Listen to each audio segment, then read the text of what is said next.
सभी दर्शकों और श्रोताओं की सेवा में जोगा सिंह कैद का नमस्कार। दोस्तों, 8 बज गए हैं और मैं उपस्थित हूँ। पिछले रविवार और बुधवार को किसी कारणवश 2 कार्यक्रम लेकर मैं उपस्थित नहीं हो पाया। उसकी सूचना भी मैंने आपको दे दी थी और उसके लिए क्षमा भी चाहूँगा।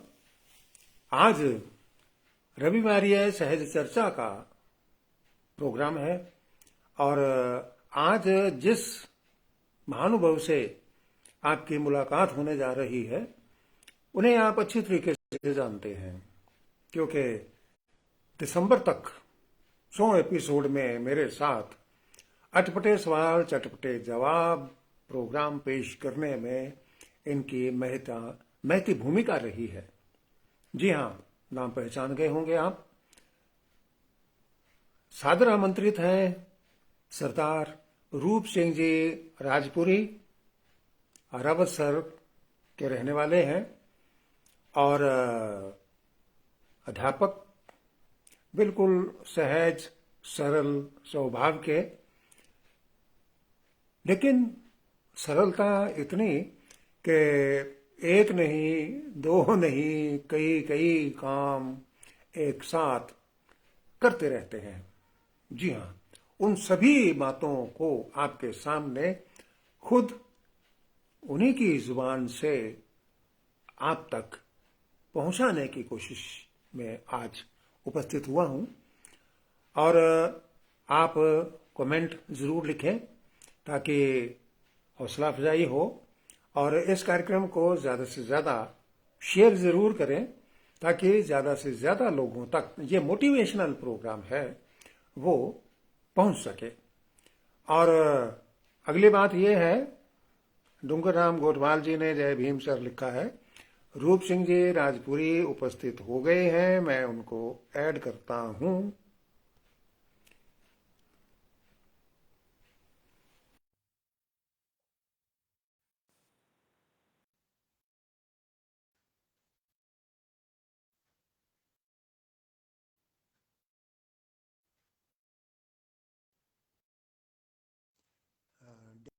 डिक्लाइन हो गए हैं रूप सिंह जी, मैं दोबारा आपको ऐड करता हूं।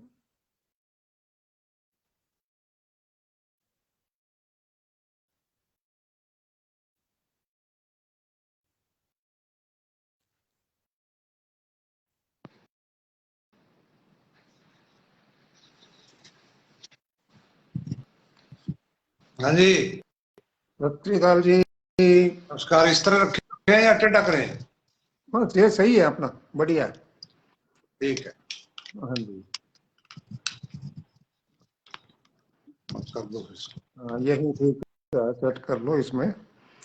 और कमेंट भी राकेश कुमार जैन बंधु, कार्टूनिस्ट मस्तान सिंह, लालगिरी गोस्वामी रघुनाथपुरा से कार्टूनिस्ट मस्तान सिंह जी सत श्री अकाल लिख रहे हैं आपको।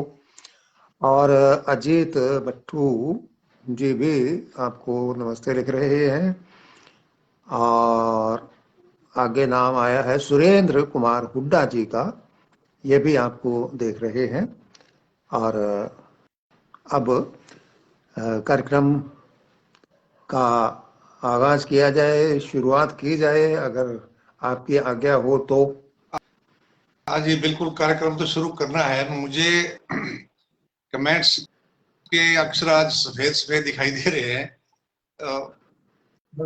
पढ़ने में नहीं आ रहे। सभी मित्रों के मैं चाहता था मैं भी पढ़ता देखता, पुरानी आदत है ना, मैं कमेंटें पढ़ा करता था। तो आप सबको मेरी तरफ से प्यार भरी सत श्री अकाल, नमस्कार, आदाब और राम राम। और मेरे पास दूसरा एक फोन और है और उस पर भी आप दिखने तो लग गए, इसमें देख लिया करूंगा मैं। हाँ, तो क्योंकि आपने शर्ट वाइट पहन रखी है ना सर। पता नहीं क्या क्या कारण हुआ। शर्ट सफेद है ना आपके, तो सफेद पे सफेद अक्षर नहीं दिखते हैं। डूंगरराम गोठवाल जी देख रहे हैं और राधे श्याम शर्मा जी भी देख रहे हैं, और कनक लता जी गौर आपका हार्दिक अभिनंदन करती है आदरणीय। और गुरप्रीत सिंह चहल और कुलदीप पारिक दीप आपको सादर प्रणाम कह रहे हैं। तो आज सभी का का कार्यक्रम, मैं आभार व्यक्त करता हूँ। और आज लगभग कितने महीने बाद जोगा सिंह जी अपने द्वारा मुलाकात हो रही है। दिसंबर में था जी हमारा कार्यक्रम लास्ट, और जनवरी, फरवरी, मार्च, अब अप्रैल आ गई है। अप्रैल आई है। हाँ हाँ। वो मैंने एक कार्टून देखा किसी मैगजीन में, उसमें एक ज्योतिषी के पास कूलर खड़ा है और वो कूलर कह रहा है कि दादा देखो, मेरी ग्रह चाल देखो, कोई मेरे पतड़ा देखो, अप्रैल महीना आ गया और मेरे में आज तक पानी नहीं गला इस साल। आज तो मौसम बहुत ने थोड़ा बढ़िया। पलटा खाया है जी। पता नहीं क्या कारण हुआ, अप्रैल आ गया लेकिन ठंड अभी वैसी की वैसी है। ओम पारिक जी देख रहे हैं, मैं उनका नाम तो पढ़ नहीं पा रहा हूँ। तो जी जी जी। रामचंद्र जाखड़ जी मुझे दिखाई दे रहे हैं, राम कुमार तिवारी जी भी, अमर सिंह सारण साहब बहुत दूर से देख रहे हैं जी, पांडु सर से अमर सिंह सारण साहब। जय जी। हो, नमस्कार अमर सिंह जी, क्या हाल चाल है साहब। और हम्म। कनकलता जी गौड साहिबा भी हमें देख रही हैं, और इन्होंने मुझी भी बहुत बढ़िया बना करके भेजी है।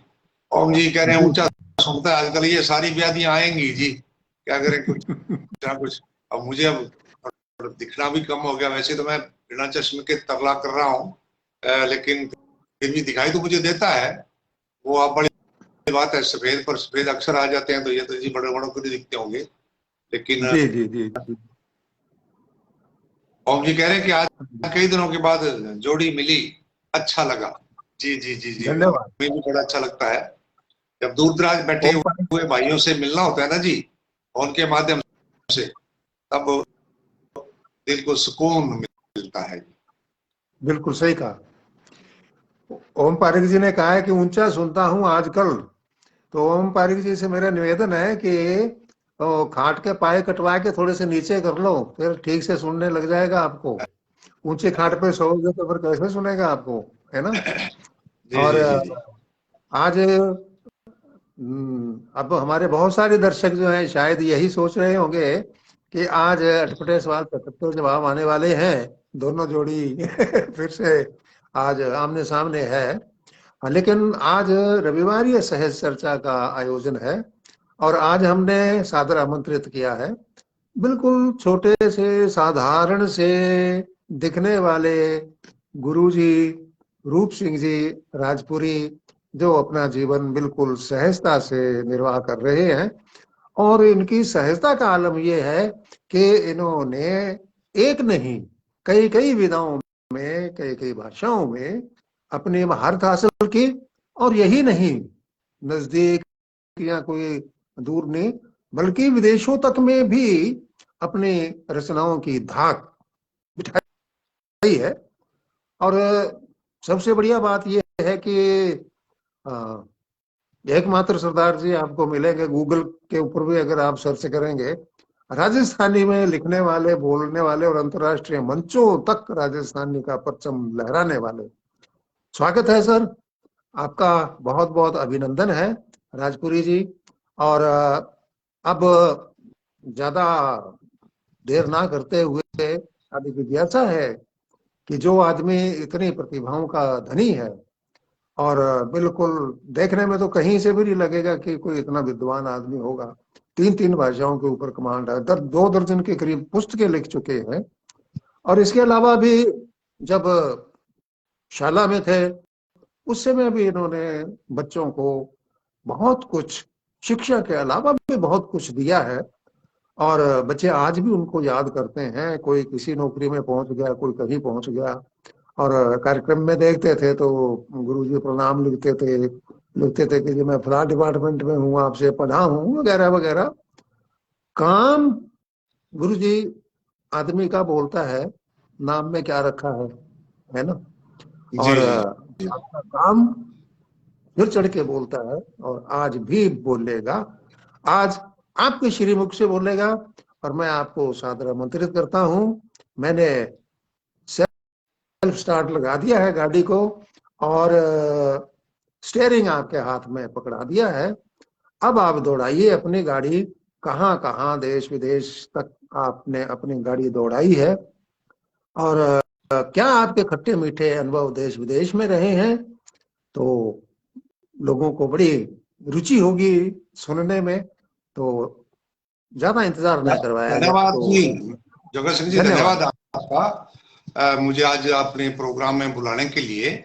और काफी सारे मित्रों के नाम आपने ले दिए, कुछ नए नाम हैं जिनको मैं दूं बोलूंगा। गोकुल खिड़िया जी हमारे बहुत अच्छे मित्र हैं, तहसीलदार से आप सेवानिवृत्त हुए हैं, तहसीलदार पद से।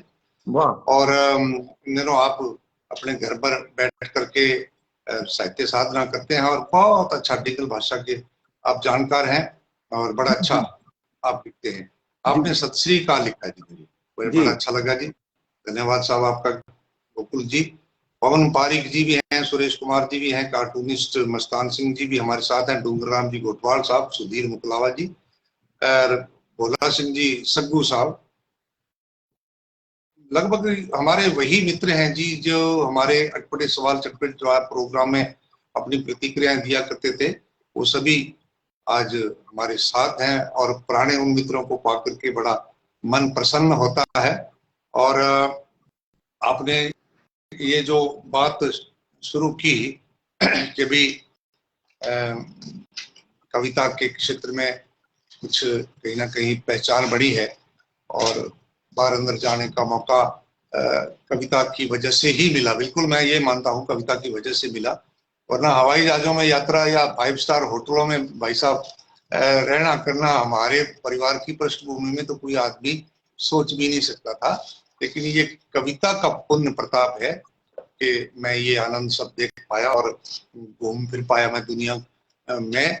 और आज आपने कहा कि भी अपनी बात मैं अपनी ही मुख से कहूँ, वैसे मेरे बहुत सारे इंटरव्यू यूट्यूब पर चल रहे हैं, मेरे साथ बात करने के लिए लोग बाग आते रहते हैं, मित्र प्यारे, जैसे जैसे वो सुनते हैं कि यहाँ कोई शख्सियत है, रावतसर में है। रावतसर छोटा कस्बा है, बड़ा गांव है, अब गांव से वो शहर के अंदर काया पलट कर रहा है मेरा शहर, तो अब शहर बनता जा रहा है, तो यहाँ से आवागमन के बड़े साधन है, तो लोग बाग आ जाते हैं। तो जी जी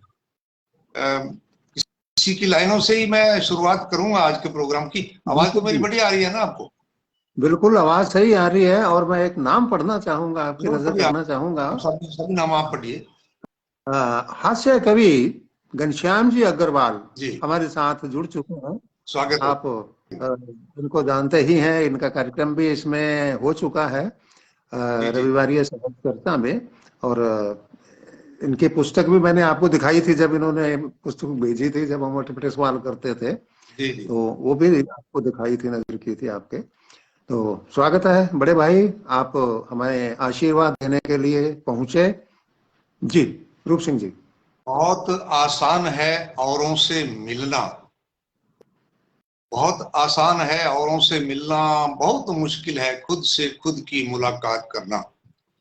आदमी दूसरों से तो बहुत कुछ सीख सकता है, उनको दे सकता है, बता सकता है, लेकिन जब अपनी ही बात करनी हो ना जी, तो वो थोड़ा सा मुश्किल पड़ता है काम।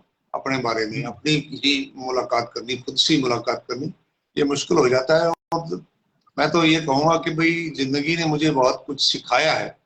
जिंदगी की तलाश में बहुत दूर निकल आया मैं, जिंदगी की तलाश में बहुत दूर निकल आया मैं, जिंदगी तो नहीं मिली, तजर्बे बहुत मिले। वाह तो वाह, बहुत बढ़िया। हाँ, जहां जहां भी मैं गया, जहां भी मैंने मेरा पग फेरा किया, वहां से मुझे हर आदमी से कुछ ना कुछ सीखने को मिला। जैसे मेरे मुंह से मेरे शिष्यों को मैं जी बोल देता हूँ कि अब छोटे हैं, बच्चे हैं, मेरे शिष्य हैं, तो मैं उनको क्लास में हाजिरी लेता था। हाँ भाई कालूराम जी कल नहीं आए, तो वो एकदम वो तिलमिला सा था, अंदर अंदर से हिल जाता कि मुझे गुरुजी व्यंग कर रहे हैं कि क्या कर रहे हैं, जानबूझ के ऐसा कह रहे हैं, जी लगा रहे हैं। तो लेकिन मेरी एक आदत बन गई थी, मैं ये सिखाता था बच्चों को भी, मैं आपको जी कहूंगा तो फिर कल को ये भी तो कहेंगे दूसरों वाह को, एक तकिए कलाम से ही बन जाएगा हर किसी के सामने। तो ये मुझे तजर्बे से मिली बात। क्या हुआ कि बहुत पुरानी बात है, जब मैं 10-12 साल का था, तो नरमा बेचने के लिए मेरे पिताजी ऊँट गाड़े पर बिठा करके मुझे भी ले गए साथ में। संगरिया मंडी लगती थी तब, तो ये 70 के आसपास की बातें हैं, उससे पहले की बातें हैं, 65-68 की बातें हैं। तो तब छोटा, वो भी बाजार छोटा था। मेरे पिताजी को शराब पीने की आदत थी, उन्होंने जाते ही उस आड़तीये से 5 रुपए उधार लिए कि बाकी हिसाब किताब तो फिर होता रहेगा जब नरमा बिकेगा। और नरमा का भी भाव साहब, भाई साहब क्या था, 140-150 रुपए क्विंटल। तो वो 5 रुपया दे के मुझे बोले इधर इधर से यूं चले जाना, यूं चले जाना। तब ट्रैफिक इतना नहीं होता था कि वहां शराब का ठेका है, वहां से दारू की बोतल लेके आओ। जब नरमा बेचने के लिए आएगा जिम्मेदार आदमी, तो फिर वो अगर वो ऐसे शौक रखता है तो पैसा हाथ में पहले अपने उस शौक को पूरा करता है। तो मेरे को उन्होंने वहां भेज दिया। तो वहां वो दुकानदार जो था वो अंदर था नहीं अपनी दुकान के, दुकान उसकी खुली थी, शराब की दुकान खुली थी, लेकिन वो उसमें बैठा नहीं था। लेकिन एक शराबी भी वहां रेत में, मिट्टी में पड़ा था, शराबी आदमी। तो सुबह का समा था 11 बजे का, और वो वहां शराबी सोया हुआ। अब मैं अदर झूले में हो गया कि वापिस जाऊं तो पिताजी लड़ेंगे, यहाँ कितनी देर खड़े रहे, वो आदमी आएगा कि नहीं आएगा। तो मैंने उस शराबी के यूं पैर की थोड़ी सी ठोकर मारी और मैंने पंजाबी में कहा, ओए ये ठेके वाला कितने गया। तो वो शराबी खड़ा होकर के आंखें मसलता हुआ और मेरी तरफ देख के बोला, अपने से बड़े को ओए नहीं कहते। वाह। उसने मुझे वहां, उस शराबी ने भी एक सीख दे दी। और उस दिन के बाद मैंने मेरे वाणी में ये सुधार कर लिया कि अपने से बड़े को कभी ओए नहीं कहना, तो बल्कि अपने के छोटे को भी सम्मान देंगे। और वाह। उनको अगर जी कहेंगे तो वो एक अच्छी आदत सीखेंगे। इस प्रकार से की शुरुआत होती रही। मेरा गांव संगरिया मंडी में मोरजंड सी खान है, तहसील संगरिया में 8 किलोमीटर दूर पश्चिम में। आज तो वहाँ काफी लहर बहर है, अच्छी फसलें होती हैं, चारों तरफ नहरें हैं मेरे गांव के। कभी वो जमाना बरानी का जमाना हुआ करता था और एक नहर संगरिया से आती थी, उस नहर की पटड़ी पर साइकिल से जाया जाता था, वो काफी दूर पड़ जाती थी, उससे आते जाते थे। और उस गांव में मैं पला बड़ा, उस गांव की गलियों में अजीब भी मेरी वहाँ यादें पड़ी हैं, बिखरी पड़ी हैं। तो वे हम उम्र है वो अभी भी। जी, डिस्कनेक्ट हो गया है किसी वजह से, मैं दोबारा ऐड करता हूं आपको सर।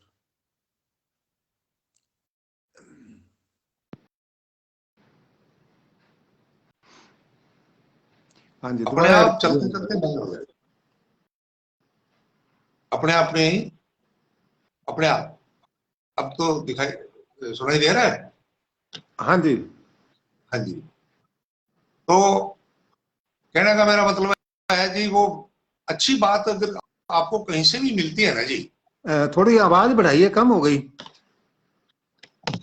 आवाज, मैं, ये फोन की आवाज तो फुल है जी। बस, फिर ठीक है।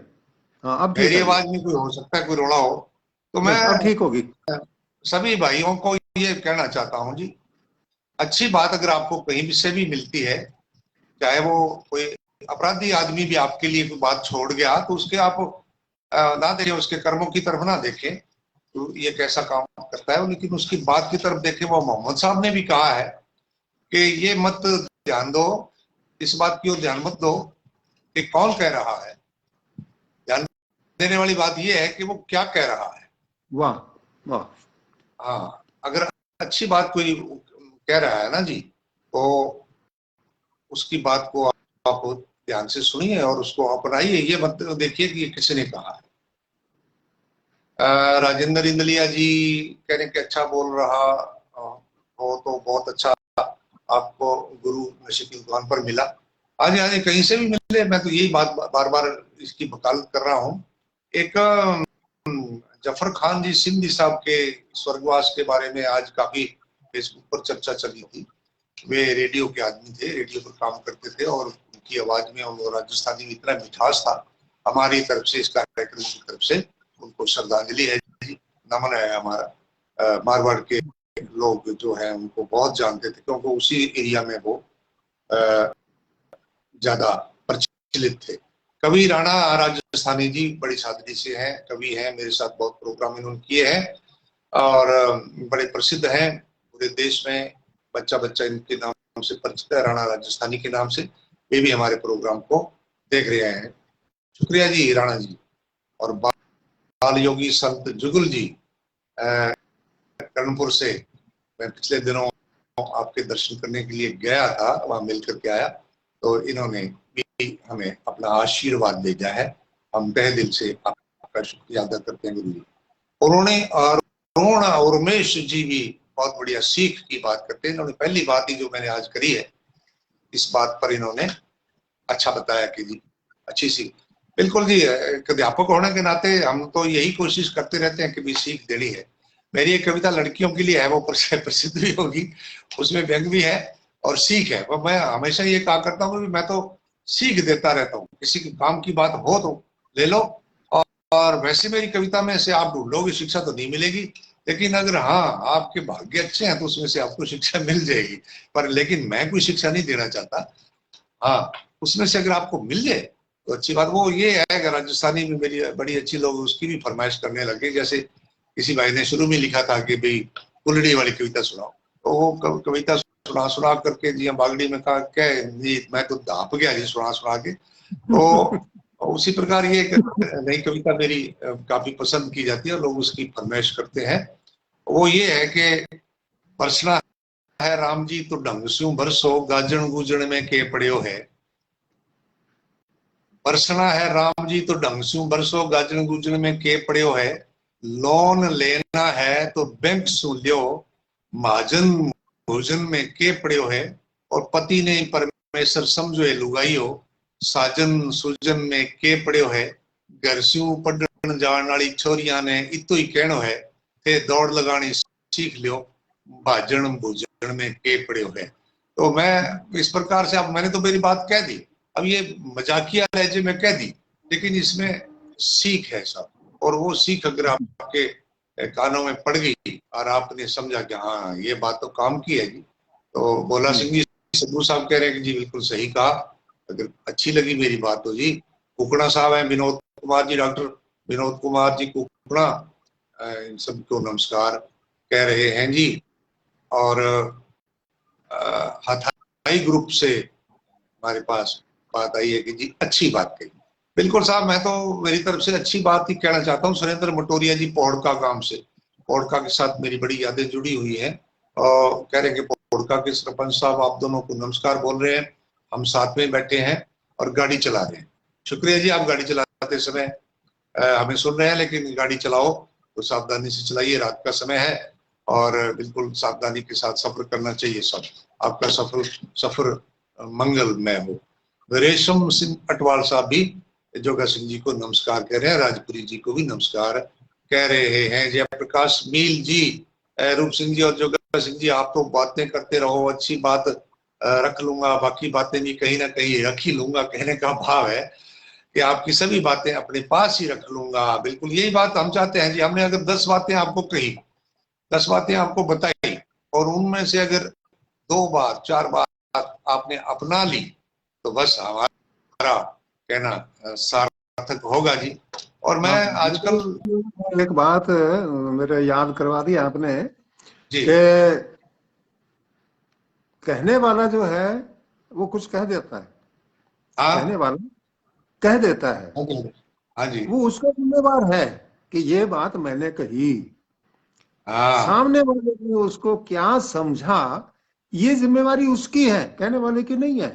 बिल्कुल, तो इस चीज के ऊपर भी गौर करना चाहिए, क्योंकि हर घर के अंदर माचिस होती है, हर घर हाँ के अंदर माचिस होती है।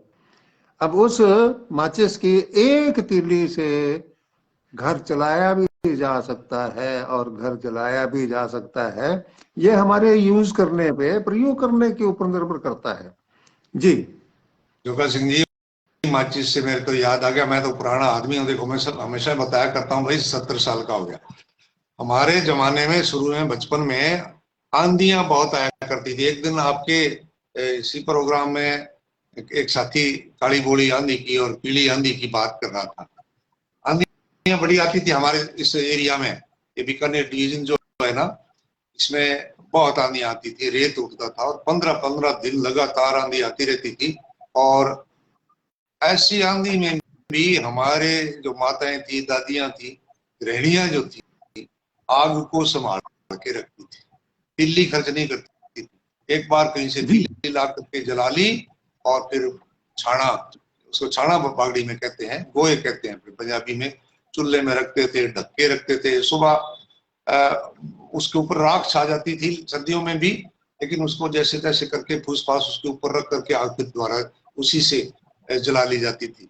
ये जमाना भी था। माचिस के 4 पैसे लगते थे, वो 4 पैसे कहाँ से लाए, तो इधर उधर से।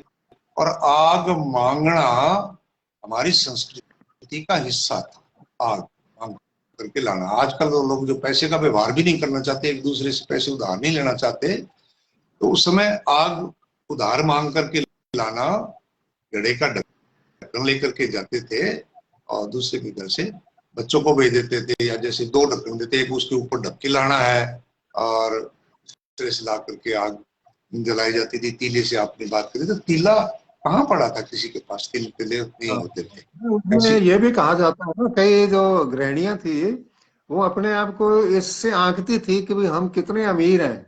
हाँ तो वो अड़ोसों हाँ, पड़ोसों को कहती थी कि मैं तो कदी किंगे घर आग ही मांगण को नहीं गई। हाँ, मतलब आग मांगने गई बिल्कुल नहीं, यानी कि बिल्कुल। अमीर हूं मैं। क्या बात है। ये उसका सुगड़पन भी था भी, मैंने तो संभाल के रखी, आग घर में बुझ गई, चूल्हे में अगर आग नहीं रही, घड़े में पानी नहीं रहा, तो हाँ फिर हाँ वो काहे की गृहिणी है। घर में पानी हर समय रहना चाहिए। अब देखो उस जमाने में पानी की तंगी थी, 2-2 4-4 किलोमीटर दूर से औरतें पानी ढोती थी, सारा जीवन पानी से संबंधित ही रहता था, पानी ढोने में लग जाता था। देखो पशुओं को भी पानी पिलाना है, घर के लोग भी उसका यूज करते थे, इस्तेमाल करते थे पानी। और साहब ढोला मारू आपने पढ़ा है, ढोला मारू राजस्थान की प्रेम लोक कथा है। जी ढोला मारू हाँ जी हाँ। का जो प्रेम है वो बड़ा प्रसिद्ध है। इसका श्रृंगार में भी वर्णन होता है, इसका वियोग में भी वर्णन होता है, बिरहा में भी डोला मारू को गाया जाता है। तो डोला मारू में एक प्रियसी, मतलब कह लें कि महिला कह लें, सुंदरी कह लें, औरत कह लें, वो ये कहती है कि मुझे कहाँ मारवाड़ में मेरे पिता ने मेरी शादी कर दी, यहाँ तो आधी रात को पिया की बाहों से उठ करके जाना पड़ता है पानी लाने के लिए, दूर जाना पड़ता है, ओहो। या मेरा पिया चला जाता है पानी लाने के लिए, आधी रात को उठ के जाता है, मेरी बाहों से निकलता है, या मैं उसकी बाहों से निकलती हूँ, उसको पानी लाने के लिए मुझे जाना पड़ता है। तो ये हमारे इस एरिया का की विशेषता रही है कि भाई यहाँ लोग पानी की किस प्रकार से व्यवस्था करते थे। ये सहज चर्चा में अपनी बातें किधर से किधर निकल गई, आपने साहित्य की बात शुरू की थी, लेकिन ये बातें भी मैं संस्कृति से जुड़ी हुई बातों को करके बड़ा राजी रहता हूँ। आज जब हम बताते हैं, अपने बच्चों को बताते हैं कि भी मैं 100-125 रुपए में नौकरी किया करता था प्रारंभ में, तो हमारे बच्चे कहते हैं जी कितने हजार के ऊपर वो 125 रुपया कितने लेते थे, मुझे वाह। कहते हैं पूरे 125। तो वो कहते हैं 125 रुपए के तो आजकल हम जेब खर्चा कर देते हैं, या बाजार में निकलते 125 निकल के निकलते हैं तो शर्म आती है। आज अपना अगर बच्चे को कह दें कि भाई जा बताऊ आगे यार, तू एक बार 100 रुपए की ये चाय पत्ती लेके घर में मुक गई है, खत्म हो गई, तो वो जाना नहीं चाहता। वो ये कहता मुझे 500-1000 रुपया दो, मैं कोई किलो 2 किलो खरीद के लाऊंगा तब तो कोई है, मैं उसके पास जाकर के ये कैसे कह दूं पाइया दे दे, 100 ग्राम दे दे, मुझे शर्म आती है। फिर भी अगर उसको दबाव दे करके अपने भेजेंगे, तो वो पहले तो शीशे के आगे खड़ा हो जाएगा, बाल बूल बाएगा, सेंट वेंट देखेगा, फिर फीते कसेगा, बूट देखेगा, पॉलिश मारेगा, जुराब ढूंढेगा, फिर वो मोटरसाइकिल की चाबी ढूंढने में 10 मिनट लगा देगा। इतने में बटाऊ देख लेते हैं कि चलो यार ठीक है भाई साहब फिर ही मिलेंगे, कभी चाहे आपके उधार ही फिर पियेंगे, वो भी साढ़े हाथ निकल जाते हाँ हैं। ये सारी हमारे कल्चर से जुड़ी हुई बातें हैं। कल्चर जरूर जरूर बदल गया। अगर हम आज भी लालटेन की बात लेकर के बैठे रहे हैं कि भाई नहीं हम तो लालटेन जगाएंगे, तो हम बेवकूफ हैं। बिल्कुल। हमें भी जमाने के साथ ढलना होगा, लेकिन प्रकृति के साथ जितना ज्यादा जुड़ाव रखेंगे ना जी, उतना ज्यादा हम सुखी रहेंगे प्रकृति के साथ। बिल्कुल। हमने आधुनिकता के साथ अपना नाता जोड़ लिया, उसकी वजह से हमारी टेंशन रहती है, उसी वजह से हम बीमार रहते हैं, और बिना बात के बीमार रहते हैं। आज से 40 साल पहले का जमाना, आपने भी अच्छी तरह से देखा। मैं तो उसको उसको सतयुग कहता हूँ। 80 से पहले का जो 70-75 से पहले का जो जमाना था ना जी, वो सतयुग था। और उसके बाद ये कलयुग शुरू शुरू हुआ। सन 2000 के बाद की जो औलाद है, ये महाकल युग में पैदा हुई है। ये हाथ में मोबाइल फोन लेकर के ही पैदा हुई है। तो इनका जो है ना, ये हिसाब किताब इनका अलग है। और ये ठीक है, जमाने के साथ जुड़ी हुई बातें इन्होंने भी रखनी है। भी इनके इन्होंने यही देखा है। इन्होंने कभी तंगी नहीं देखी है। इन्होंने नहीं देखा कि जोड़ से पानी भर के लाते थे कि घर में 20-30 मन कणक होती थी, उसको निकालने में एक एक महीना लग जाता था। खड़े में खलिहान में ऊँटों के पीछे फड़ा डाल करके, और वो बेरी का जो डाला बांध करके ऊँट के लटका लिया जाता था पीछे, उसके ऊपर बोरा रख करके उसके ऊपर बैठ करके जो हिंडे लेते थे, वो जो ठूंगे लेने थे, तो वो जी उसका जो आनंद है, वो आज की आपके बड़ी महंगी गाड़ियों में 40-40 लाख की गाड़ी में वो आनंद नहीं आता। जो आनंद उस समय फड़े के ऊपर वो जो हिंडे लेने का था, जो झूठे लेने का था, वो आज नहीं है जी। तो वो महीना महीना उसमें लग जाता था। खेत में जी पड़े रहते थे। जब हवा चलेगी तब उड़ा लेते थे जी। थोड़ा सा हवा बंद होगी तो लेट लेते थे, सो जाते थे जी। और कभी किसी ने ये नहीं कहा कि भाई रोटी हमें इस चीज की आनी चाहिए थी, कि रोटी के साथ ये सलाद नहीं है, कि थाली में नहीं रखी है, कि बर्तनों में नहीं आई है। साहब जी, जब वो जमाना था, मैं तो कल्चर की बात करता हूँ। चलो आज अपना रुख इधर मुड़ गया। रोटी जाती थी खेत में, तो हर दो रोटी के बीच में थोड़ी सी मिर्च की चटनी होती थी, प्याज की चटनी होती थी, अचार होता तो बड़ी अच्छी बात है, लस्सी जाती थी। और जो बच गई उसको बांध करके वापस उसी कपड़े में डाली के उसके दरख्त के टांग दी जाती थी, ताकि कीड़ियां ना चढ़े या गदड़ ना खा जाए, कोई कुत्ता ना खा जाए। और शाम के टाइम जब चाय और बनती थी 4 बजे, उस चाय के साथ अगर उसमें से कोई रोटी 2 रोटी बची है, अगर कीड़ियां लगी, अगर रेत करके आंधी आ गई, उसको झड़का करके कीड़ियां कड़ियां झड़का करके जो खाई जाती थी, उसके ऊपर थोड़ा पानी डाल लिया जाता मिर्च के, उस मिर्च को साथ में लगा के जो खाते थे, इतने लगती थी। आज आप चाहे महंगे से महंगे पकवान खाएं, आप आज काजू बादाम खाएं, वो नहीं इतने स्वाद और उतना शरीर में फिट नहीं बैठती बात, जितनी वो रोटियां, कड़क रोटियां बैठ जाती थी। वो जमाना बिल्कुल बिल्कुल। काश वापिस आ जाए। तो अब वो तो खैर आएगा नहीं। देखो जी, आगे बढ़ता ही रहता है गुरुदेव, क्योंकि जो गुरु है वो कभी भी किसी भी ह्यूमन बॉडी को, अपने शिष्यों को पीछे बैक गियर लगाने में विश्वास नहीं करता है। वो आगे ही बढ़ाने में मदद करता है। और हाँ, ये है कि सावधानी जरूर बरती जाए तो बहुत ही अच्छा है। अभी आजकल देखते हैं बच्चे 1 किलोमीटर जाना होता है और स्पीड इतनी होती है स्कूटर की या मोटरसाइकिल की कि पूछो मत। पता नहीं उन्होंने कौन से कुर्सी के ऊपर जाकर के विराजना है, अभी मैं पहुंचा नहीं तो कोई दूसरा ना कोई हथियार है। तो थोड़ा सा ध्यान रखना चाहिए। डॉक्टर प्रिंसिपल साहिब भी आ गई हैं, और नगेंद्र कौर जी, आप जी मेरे हमारे साथ जुड़ी रहती हैं। आप तो मुलाकात कर भी चुके हैं। जी जी जी। जी। बहन जी को मेरी तरफ से नमस्कार जी, स्वागत है जी बहन जी का। बड़े अच्छे मिलने वाले हैं जी, बड़ा इनका स्वभाव है ना, जो मिलने वाला स्वभाव है हर किसी से, और बड़े उड़ के मिलते हैं। और अपने घर ले जाएंगे तो फिर बड़ी सेवा करते, आदमी दब जाता है, और ये सेवा करते करते थकते नहीं है। जी जी जी। और जी, आपने ये जो बातें अभी बताई हैं, ये बातें कहाँ मिलने वाली हैं? क्योंकि बच्चों के पास समय नहीं है ये सारी बातें पुरानी सुनने का, और ना ही कोई सुनाना चाहता है। सुनाना चाहेगा भी तो कुछ सुनता नहीं है, किसी के पास वक्त ही नहीं है अपने बड़ों को एक गिलास पानी पकड़ाने का। और बहुत अच्छी जानकारी दी है आपने। और अब थोड़ा सा आपको मैं गांव से निकाल कर, जी हाँ, बॉर्डर क्रॉस करवा दूं तो ठीक रहेगा कि आप बाहर कहाँ कहाँ पहुंच गए थे मंच पर अपनी अपनी रचनाएं सुनाने के लिए, और वहां के क्या अनुभव रहे आपके? जोगा सिंह जी, कविता मैं जब चौथी पांचवी में था तब मेरे कविता अंदर पढ़ने लगी थी। और मेरे गुरुजी जो उस जमाने के थे, मैं उनको लिख करके कविता दिखाता करेक्शन करने के लिए। ये जी मैंने 4-6 लाइनें बनाई है, पंजाबी में बनाता था। और कुछ देशभक्ति उसमें ज्यादा रहती थी, या गांव की बढ़ाई करनी है, या गुरुजियों की बढ़ाई करनी है, लेकिन कविता में लिख करके मैं उनको देता। तो वो बड़े प्रोत्साहित करते। अगर उसी समय डांट देते तो शायद मैं ना कभी बन पाता। वो मेरा हौसला अफजाई करते और धीरे धीरे वो कहते कि बहुत बढ़िया लिखी है और लिख के लाना और लिख के लाना। तो इस प्रकार से रूटीन बन गया। और जी उन्होंने मुझे नाम दिया था, ये राजपुरी नाम जो है ना जी, ये मेरे स्कूल के गुरुजनों ने दिया था, वरना मेरे तो राजपुरी नाम तो मेरा कुछ गांव है राजपुरा, ना मेरे को जाति गोत्र है। तो उन्होंने ये मेरे को कहा कि ये चित्त चढ़ने वाला नाम है। तो तभी से मैं लिखने लग गया था।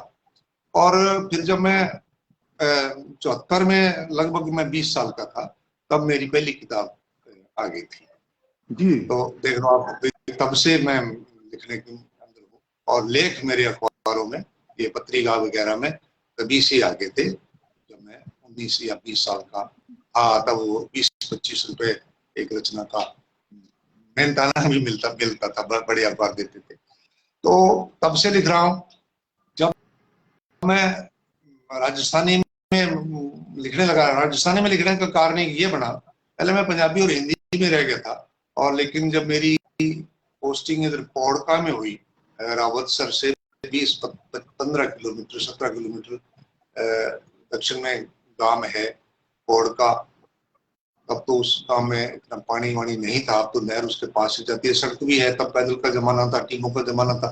वही मैं कल्चर की बात करता हूँ। और वो कल्चर बड़ा अच्छा था उस जमाने। जब मैं गया 82-83 में मैं जब गया उस गांव में, तो अगर इधर से आदमी जा रहा है गली में और उधर 10 घर दूर अभी कोई औरत सिर पर घड़ा रख करके आ रही है, जैसे पर कोई पांड उसके लदी हुई है, खेत से निर्वाणी लेके आई है, बेलड़ी पटके लेके आई है पशुओं के लिए। तो जैसे ही उसको आदमी दिखता कि सामने से आदमी आ रहा है, चाहे गुरुजी आ रहे हैं, मास्टर जी आ रहे हैं, चाहे बड़ा आदमी आ रहा है कोई, तो वो औरत वहीं रुक जाती थी और दीवार की तरफ मुंह करके खड़ी हो जाती थी। तो मुझे भी कई बार अटपटा लगता, तो मेरे कोई साथ में होता गांव का आदमी, तो मैं उससे पूछता, यार ये क्यों खड़ गई, इसके तो बेचारी के सिर पर वजन है, देखो पानी का भरा हुआ घड़ा है। तो वो कहते हैं ये अपना सम्मान कर रही है, अपना मान कर रही है, अपनी इज्जत करती है, बराबर आदमियों के बराबर से क्या निकलना। तो इसलिए ये अपना सम्मान करने के लिए वह रुक गई और अपनी तरफ पीठ कर ली है उसने, मुंह नहीं सब, मतलब ये अपने एक तरह से झुक के खड़ी हुई है कि सत्कार में आप अपना सत्कार करिए।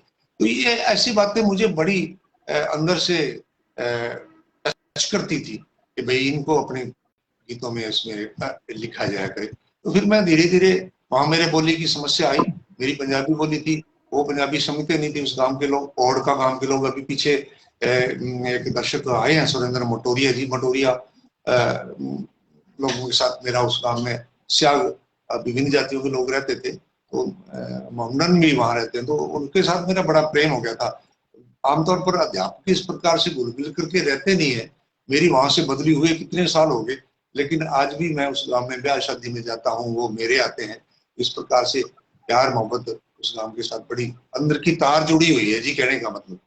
तो वहां मैंने राजस्थानी से प्रयास सीखी, कोशिश करके सीखी, और फिर मैंने बहुत बढ़िया सीखी, इतनी बढ़िया सीखी कि अब अगर कोई राजस्थानी का शब्द उस गांव के ग्वाड़ में बैठे बैठे लोगों के सामने, कोई अखबार से, कोई फेसबुक से, कोई सोशल मीडिया से, या कहीं सुनने से, किसी के बोलने से कोई ऐसा प्रश्न वो आ गया है, कोई शब्द, तो वो फिर मेरे को फोन करते हैं, गुरुजी इनको क्या अर्थ हो है, वो राजस्थानी में है, इनको क्या अर्थ है। तो वो मेरे से पूछते हैं, तो राजस्थानी में थोड़ी सी महारत होगी, तो फिर मैं राजस्थानी में लिखने लग गया।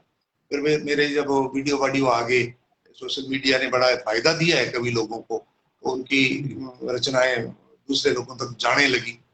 तो जहां जहां भी मारवाड़ी लोग, राजस्थानी बोलने वाले लोग, आप तो जानते हैं राजस्थान से बाहर ज्यादा लोग रहते हैं, कलकत्ता में, पटना में, बेंगलोर में, बंबई में, विजयवाड़ा में, मद्रास में बहुत राजस्थानी भरे पड़े हैं साहब।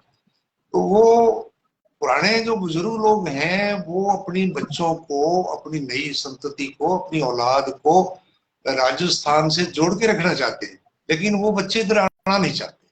वो जी उनके बच्चों को, मतलब वो कहेंगे अपने परिवार में, रिश्तेदारी में शादी है, तो वो आना नहीं चाहते। उनको ये वहम रहता है राजस्थान में जलवायु बहुत गर्म है, राजस्थान में आंधी आती है, राजस्थान में नहाने को पानी नहीं मिलता है, उन्होंने सुन रखा है, पढ़ रखा है, तो वो इधर नहीं आते। तो बुजुर्ग चाहते हैं कि हमारे बच्चों को राजस्थान से आने वाले लोग वहां की बातें बताएं, अब जैसे अपने शुरुआत में जो बात करी, वो बात जब जाकर के मैं कवि सम्मेलन में वहां बताता हूँ बच्चों को, तो फिर वो मेरे को पूछता, अच्छा अच्छा बाइंटा, बाइंटा है, बाइंटा एक शब्द है, कलकत्ता में इस बाइंटा शब्द ने काफी सारा धूम मचा दी। बाइंटा, वो कलकत्ता के बुजुर्ग लोग भी बाइंटा नहीं बोलते, बाइंटा सोए सोए नाड़ पर नाड़ चढ़ गई तो रात सीधी नहीं हो रही, तो उसको बाइंटा, बागड़ी में बाइंटा बोलते। तो हाँ वो जी। फिर इसका पूरा खुलासा, अच्छा जहाँ होता तो हमारे भी है, लेकिन इसका हम तो दूसरा कहते हैं ना बाइंटा, ये राजस्थानी से आया यार, ऐसा बताओ यार। ये घी डालने वाला जो चम्मच है ना, घी डालने वाला, जो वो अपनी होती थी, वो छोटा लोटा, उसका क्या नाम लिया करते थे, घी वाला, हाँ, मिर्कली। नहीं मिर्कली तो चम्मच हो गया ना उसके अंदर वाला। हाँ अब मेरे अब दिमाग से निकल गई, वैसे तो मैं हमेशा याद रखा करता हूँ। जी जी। वो चीजें जो है, वो जहाँ वहां जाकर के बताएं उन लोगों को कि भी ये घर में तो उनके भी है, लेकिन वो उसको मिर्कली को चम्मच ही कहते हैं। तो मैं तो उनको अच्छा। हमेशा ये कहता हूँ, भाई चम्मच तो ये है जिसे अपने खाते हैं, और इसका नाम तो मिर्कली है भाई।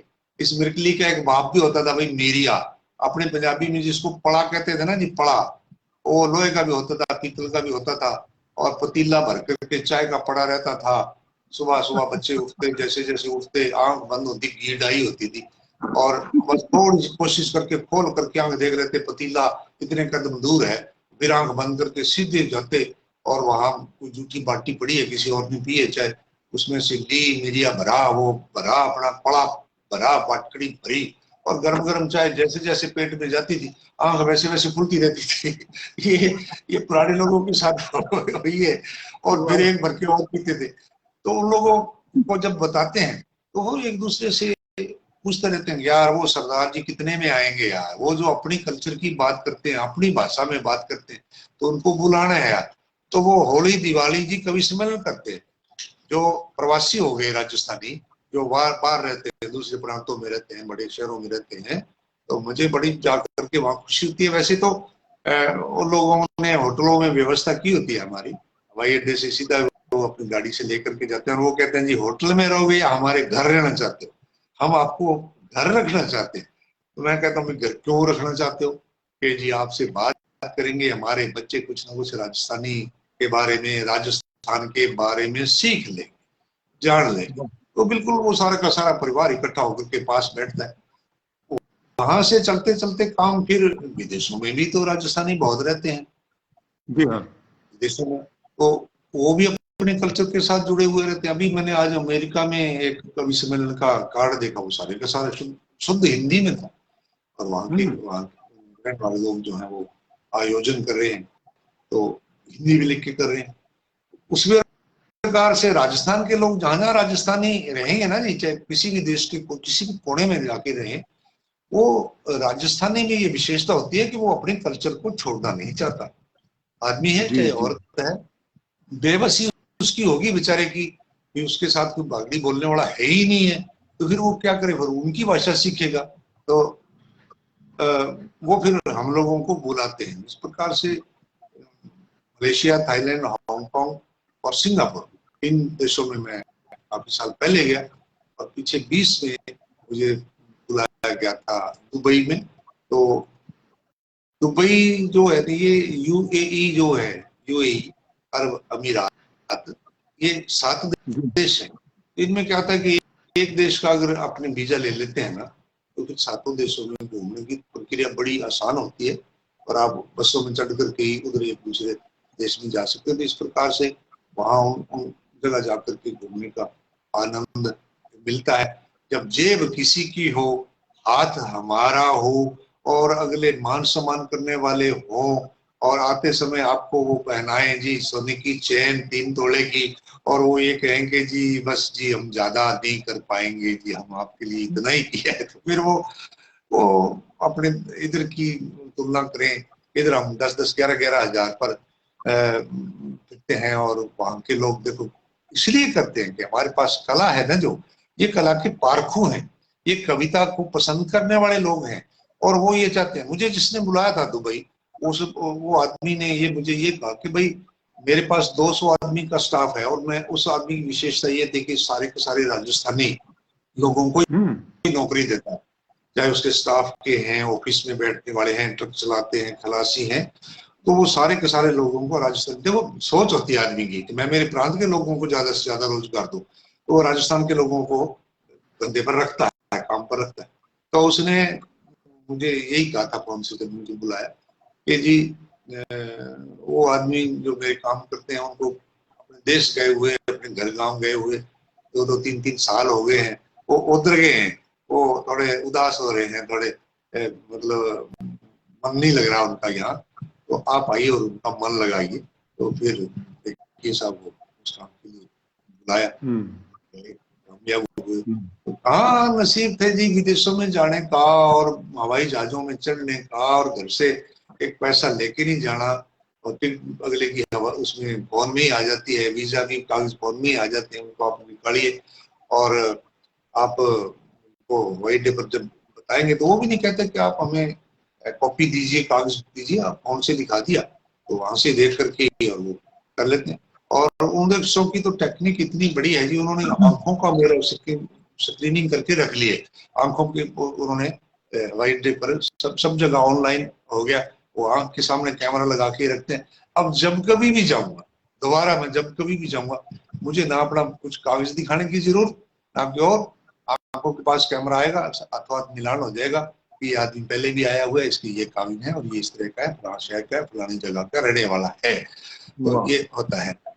मजाक की बात करूं, मैं एक जगह कहीं था आने के लिए, वहां 2 घंटे पहले जाना पड़ता है हवाई अड्डे में, तो वहां घंटा खंड तो मैं इधर उधर घूमा, वहां ड्यूटी फ्री चीजें मिलती हैं।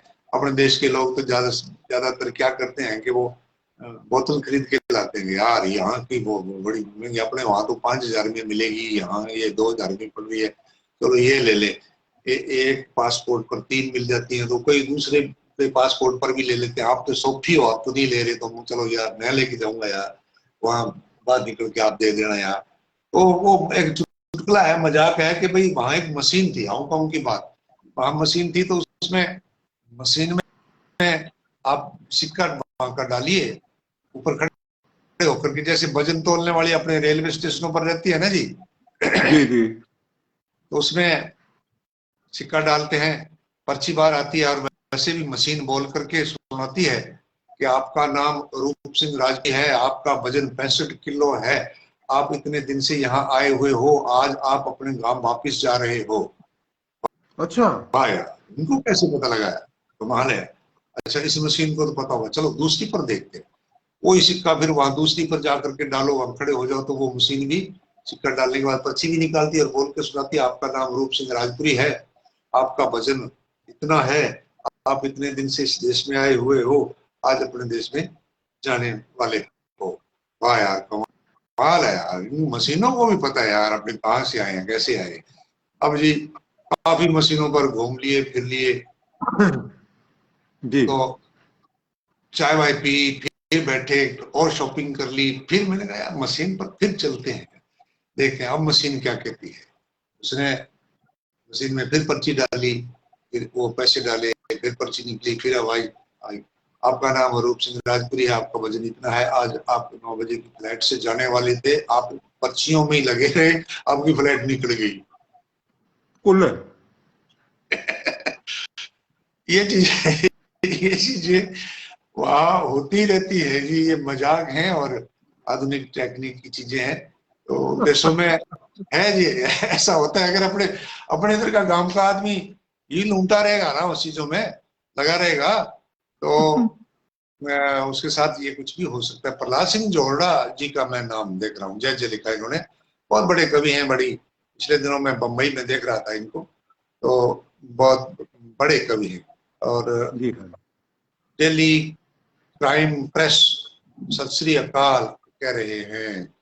शुक्रिया जी आपका, नरेश बिश्नोई जी, जम्भा जी, सर मेरे से लाइव बात करो, मैं आपका स्टूडेंट हूँ, आज कभी दिन बात करने का मन है, तो कोई बात नहीं जी, मेरे नंबर आपके पास नरेश बिश्नोई जी हैं, तो जरूर बात करना, मैं तो जरूर करता रहता हूँ। गुरतेज सिंह जी तो साहब संगरिया ग्रामोत्थान विद्यापीठ में मिलना हुआ था पिछले दिनों, ग्रामोद्यान विद्यापीठ संग्रिया स्वामी केशवानंद जी का लगाया हुआ पौधा है जो फल दे रहा है, और हम सब लोग जो इधर उधर बिखरे हुए समाज की सेवा कर रहे हैं और उसी पौधे का फल खा करके इधर आए हैं जी। तो दूर साहब वहां से है एक बात आपके सामने आती होगी जी। यहाँ तो बहुत उतना लोग ध्यान नहीं देते होंगे, हाँ लेकिन एक जब आप राजस्थानी में काव्य पाठ करते हैं या राजस्थानी बोलते हैं या राजस्थानी में कोई बात बंतड़ करते हैं और जी। सिर पर बंधी हुई है पगड़ी, हाँ तो कैसा रिएक्शन होता होगा उनका कि मेरे पास सरदार। एक बार मेरे पास जी अमेरिका से एक फोन आया। अमेरिका से मैंने देखा ये तो बाहर के नंबर है, चलो कोई बात नहीं, आजकल तो लोग डरते, मैं तब डरा नहीं, मैंने उठा लिया। तो उन्होंने बागड़ी में मेरे साथ बात करी, तो मैंने कहा जी चलो बात हो गई, बात करने लगे, बागड़ी में कर ली। बोले आपका वीडियो आया था हमारे पास इधर, फुलड़ियों फूट गए, वो काफी चर्चा में है, तो हम ये बिताना चाहते थे, हम इस बात का मिलान करना चाहते थे, हम ये बात टेली करना चाहते थे कि ये थोबड़ा वास्तव में वही है जो बोल रहा है या ये शक्ल किसी और की है, आवाज किसी और की है। तो नीचे वाह, नंबर दिए हुए हैं, उस वीडियो के नीचे मेरे नंबर दिए हुए थे, तो वो नंबरों से उन्होंने फिर मेरे से बात करी और बोले जी टिक गया जी, इतनी सांतरी बागड़ी बोलो साहब, इतनी बढ़िया थे, मतलब बोल रहे हो, शांति बोलते हैं इसको, तो भी इतनी अच्छी आप राजस्थानी बोल लेते हो।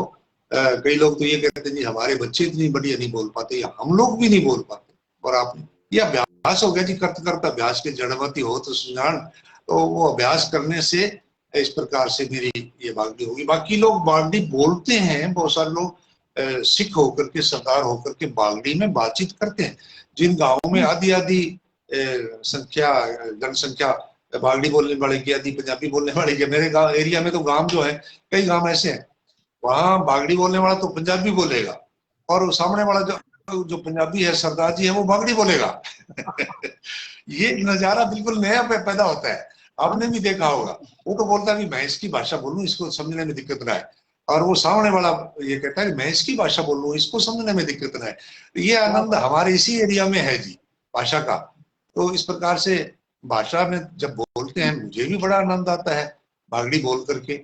मेरी तो, मैं हिंदी बोलते बोलते या मैं कहीं पंजाबी के मुशायरे में कभी सम्मेलन में जाऊं, तो वहां मेरे से, मैं एक पहले कहता हूँ मैं राजस्थानी आदमी हूँ, मैं राजस्थानी में अगर कुछ बात कह दूं तो आपको बुरा नहीं लगेगा। तो पंजाबी वाले लोग कहते हैं सुनाओ सुनाओ जी, मैंने तुझे की बोलोगे, हाँ जी इधर साढ़े वो लूर जाते होंगे जी, वो बोलते होंगे जी, हाँ जी हाँ जी, वो जो सड़क ते जे काम करने वाले आते बाड़ मेरी आते होंगे जी, वो बोल देंगे हाँ छोड़ने वाली बोलते हो, हाँ, तो वो ये समझते हैं।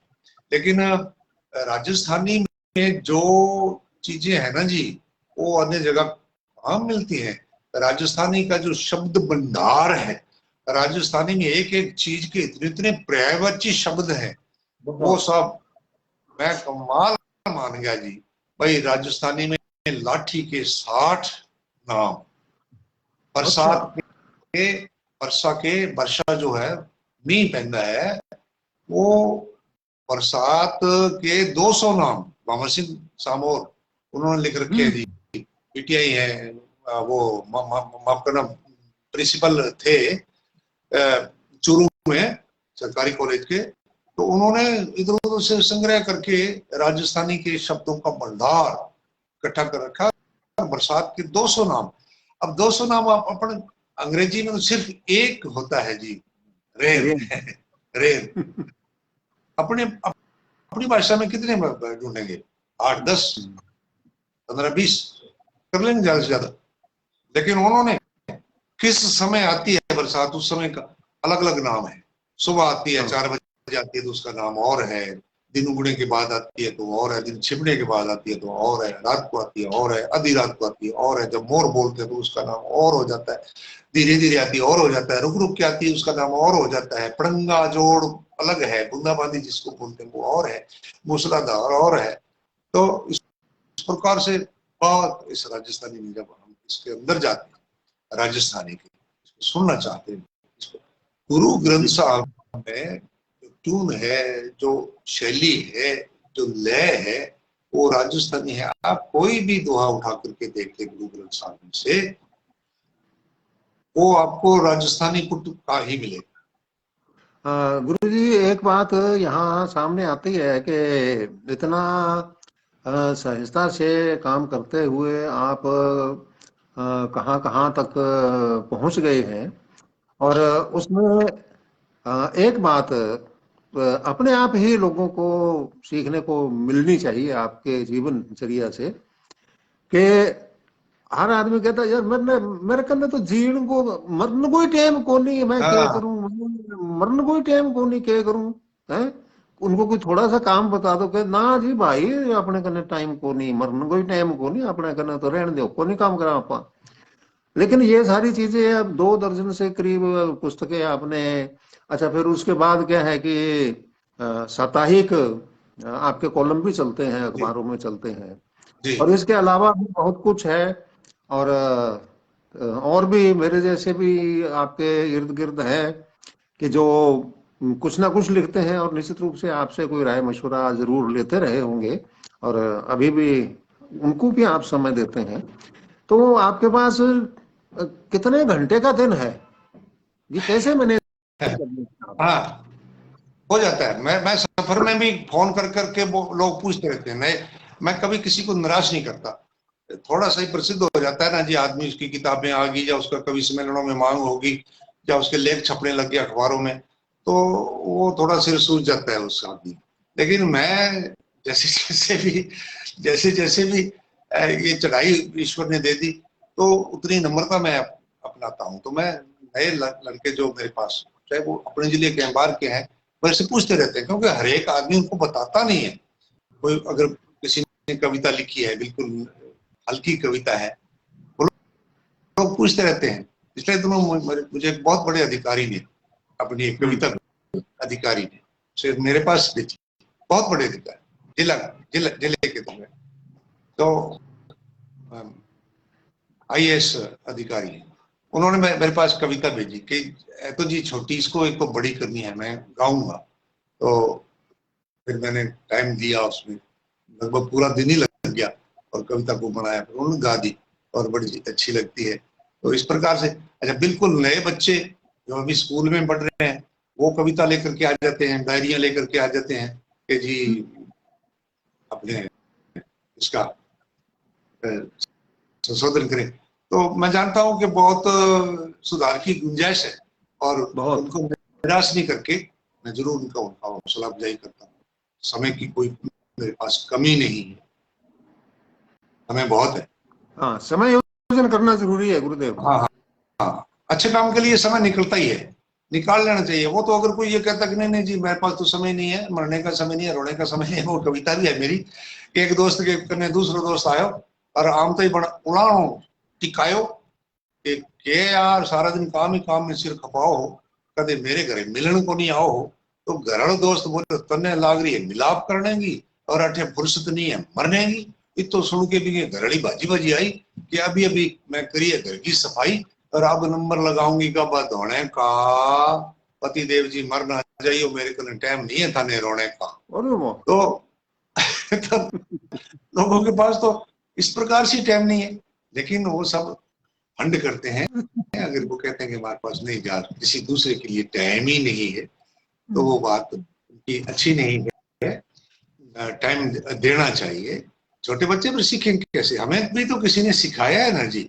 हम कौन सा माँ के पेट से ही कवि बन करके आए थे, दूसरों ने उंगली पकड़ के चलना सिखाया है, तो हम भी अब नई संस्कृति को सिखाए। अच्छा, कितने लोग हैं जो साहित्य के लिए साहित्य के बारे में जानकारियां लेने आते हैं, या कविता करेक्शन करवाने के लिए आते हैं, या अपनी कोई कहानी लिखी हुई दिखाने के लिए आते हैं, कितने गए हैं जी। भाई।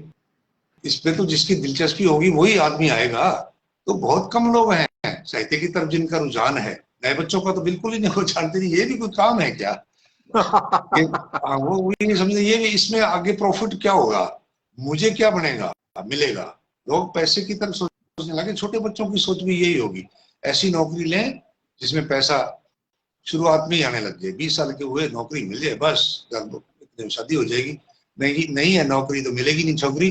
तो वह उसी लिए वो लोग नौकरी करना चाहते हैं, पढ़ाई करना चाहते हैं। कहाँ साहित्य के लिए, कहाँ उनके पास लिटरेचर के लिए समय है। तो समय अगर कोई आता है तो मैं कभी किसी को निराश नहीं करता। हाँ गुरुदेव, एक बात आजकल काफी सामना करना पड़ रहा है कि अक्सर हालांकि तकनीक विकसित हुई है और होनी भी चाहिए, आगे और न जाने कितनी विकसित होगी, लेकिन क्या है कि वो पिछली जो पुरानी तकनीक है, जैसे मान लीजिए पहले लकड़ी के पहिए वाला बैलगाड़ी होती थी, फिर रबड़ के पहिए लग गए, फिर और इस तरीके से आगे के आगे वाहन बदलते चले गए, स्पीड बनती चली गई। उसी तरीके से क्या है कि अब पढ़ने का भी माहौल बदलने लग गया। बिल्कुल मोबाइल आ गया हमारे सामने, और सबसे ज्यादा इस समय जो पीड़ा का अनुभव किया जा रहा है वो ये है कि लोगों का पुस्तकों के प्रति, जो नई जनरेशन है उनका पुस्तकों के प्रति रुझान है। लगभग गायब होता जा रहा है। उसके लिए आप क्या कहना चाहेंगे? बिल्कुल बिल्कुल। अगर वो रूटीन में पढ़ना शुरू कर देंगे ना जी किताब, तो फिर छूटेगी नहीं। लेकिन किताब के कोई हाथ ही नहीं लगाता। जो आनंद, जो ज्ञान किताब पढ़ने से है ना जी, वो मोबाइल में पढ़ने से नहीं आता। मोबाइल में तो आपके वीडियो चलेंगे और चलते चलते पता नहीं क्या क्या गंद उसमें आने तक जाता है। लेकिन किताबें, आप आज भी मेरे पास मुंशी प्रेमचंद के उपन्यास पढ़े हैं। मैं वो गबन को कितनी बार पढ़ चुका। गबन उपन्यास है उनका, मैं कितनी बार उसको पढ़ लेता हूँ। जब कभी भी मन यूं होता है भी यार आज चलो पढ़ते हैं, कोई थकेला नहीं आता, कोई थकावट नहीं होती, पढ़ना चाहिए।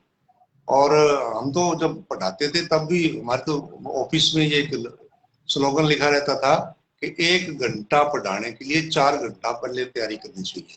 4 घंटे पढ़ने चाहिए, फिर आप 1 घंटा बढ़िया पढ़ा सकोगे।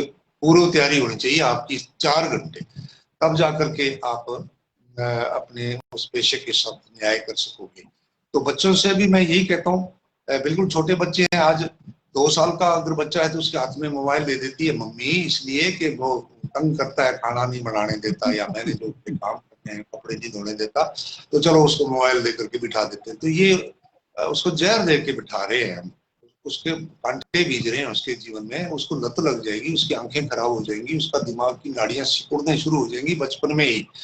तो उसको तो चाहे सख्ती के साथ दूर करना पड़े, उसे दूर करना चाहिए। और छोटी छोटी किताबें लीजिए ना आप, चंपक और पराग और इस प्रकार से बच्चों की किताबें आती हैं, चाचा चौधरी वगैरह, तो वो साहित्य उनको दीजिए, तो उसमें से वो पन्ने पलटेंगे तो जरूर उधर भी उनको आनंद आने लग जाए। उसमें भी कहानियां, उसमें भी रोचकता है, और बच्चा उधर आ जाएगा जी, और फिर धीरे धीरे किताबों की मांग करेगा।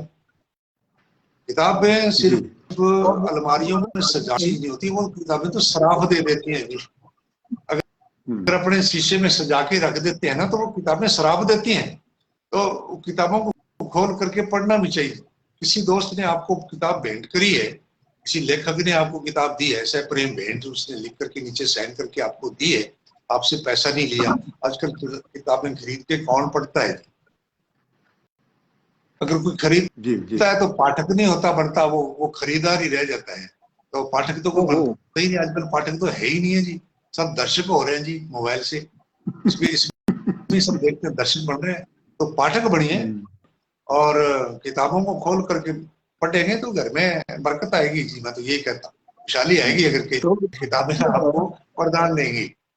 हाँ गुरुजी, साहित्य समाज का दर्पण कहा गया है, और अब तक हमने भी और आपने भी यही पढ़ा और यही पढ़ाया। तो आज फिर साहित्य समाज का क्या बन गया है? दर्पण बन गया या कुछ और ही बन गया?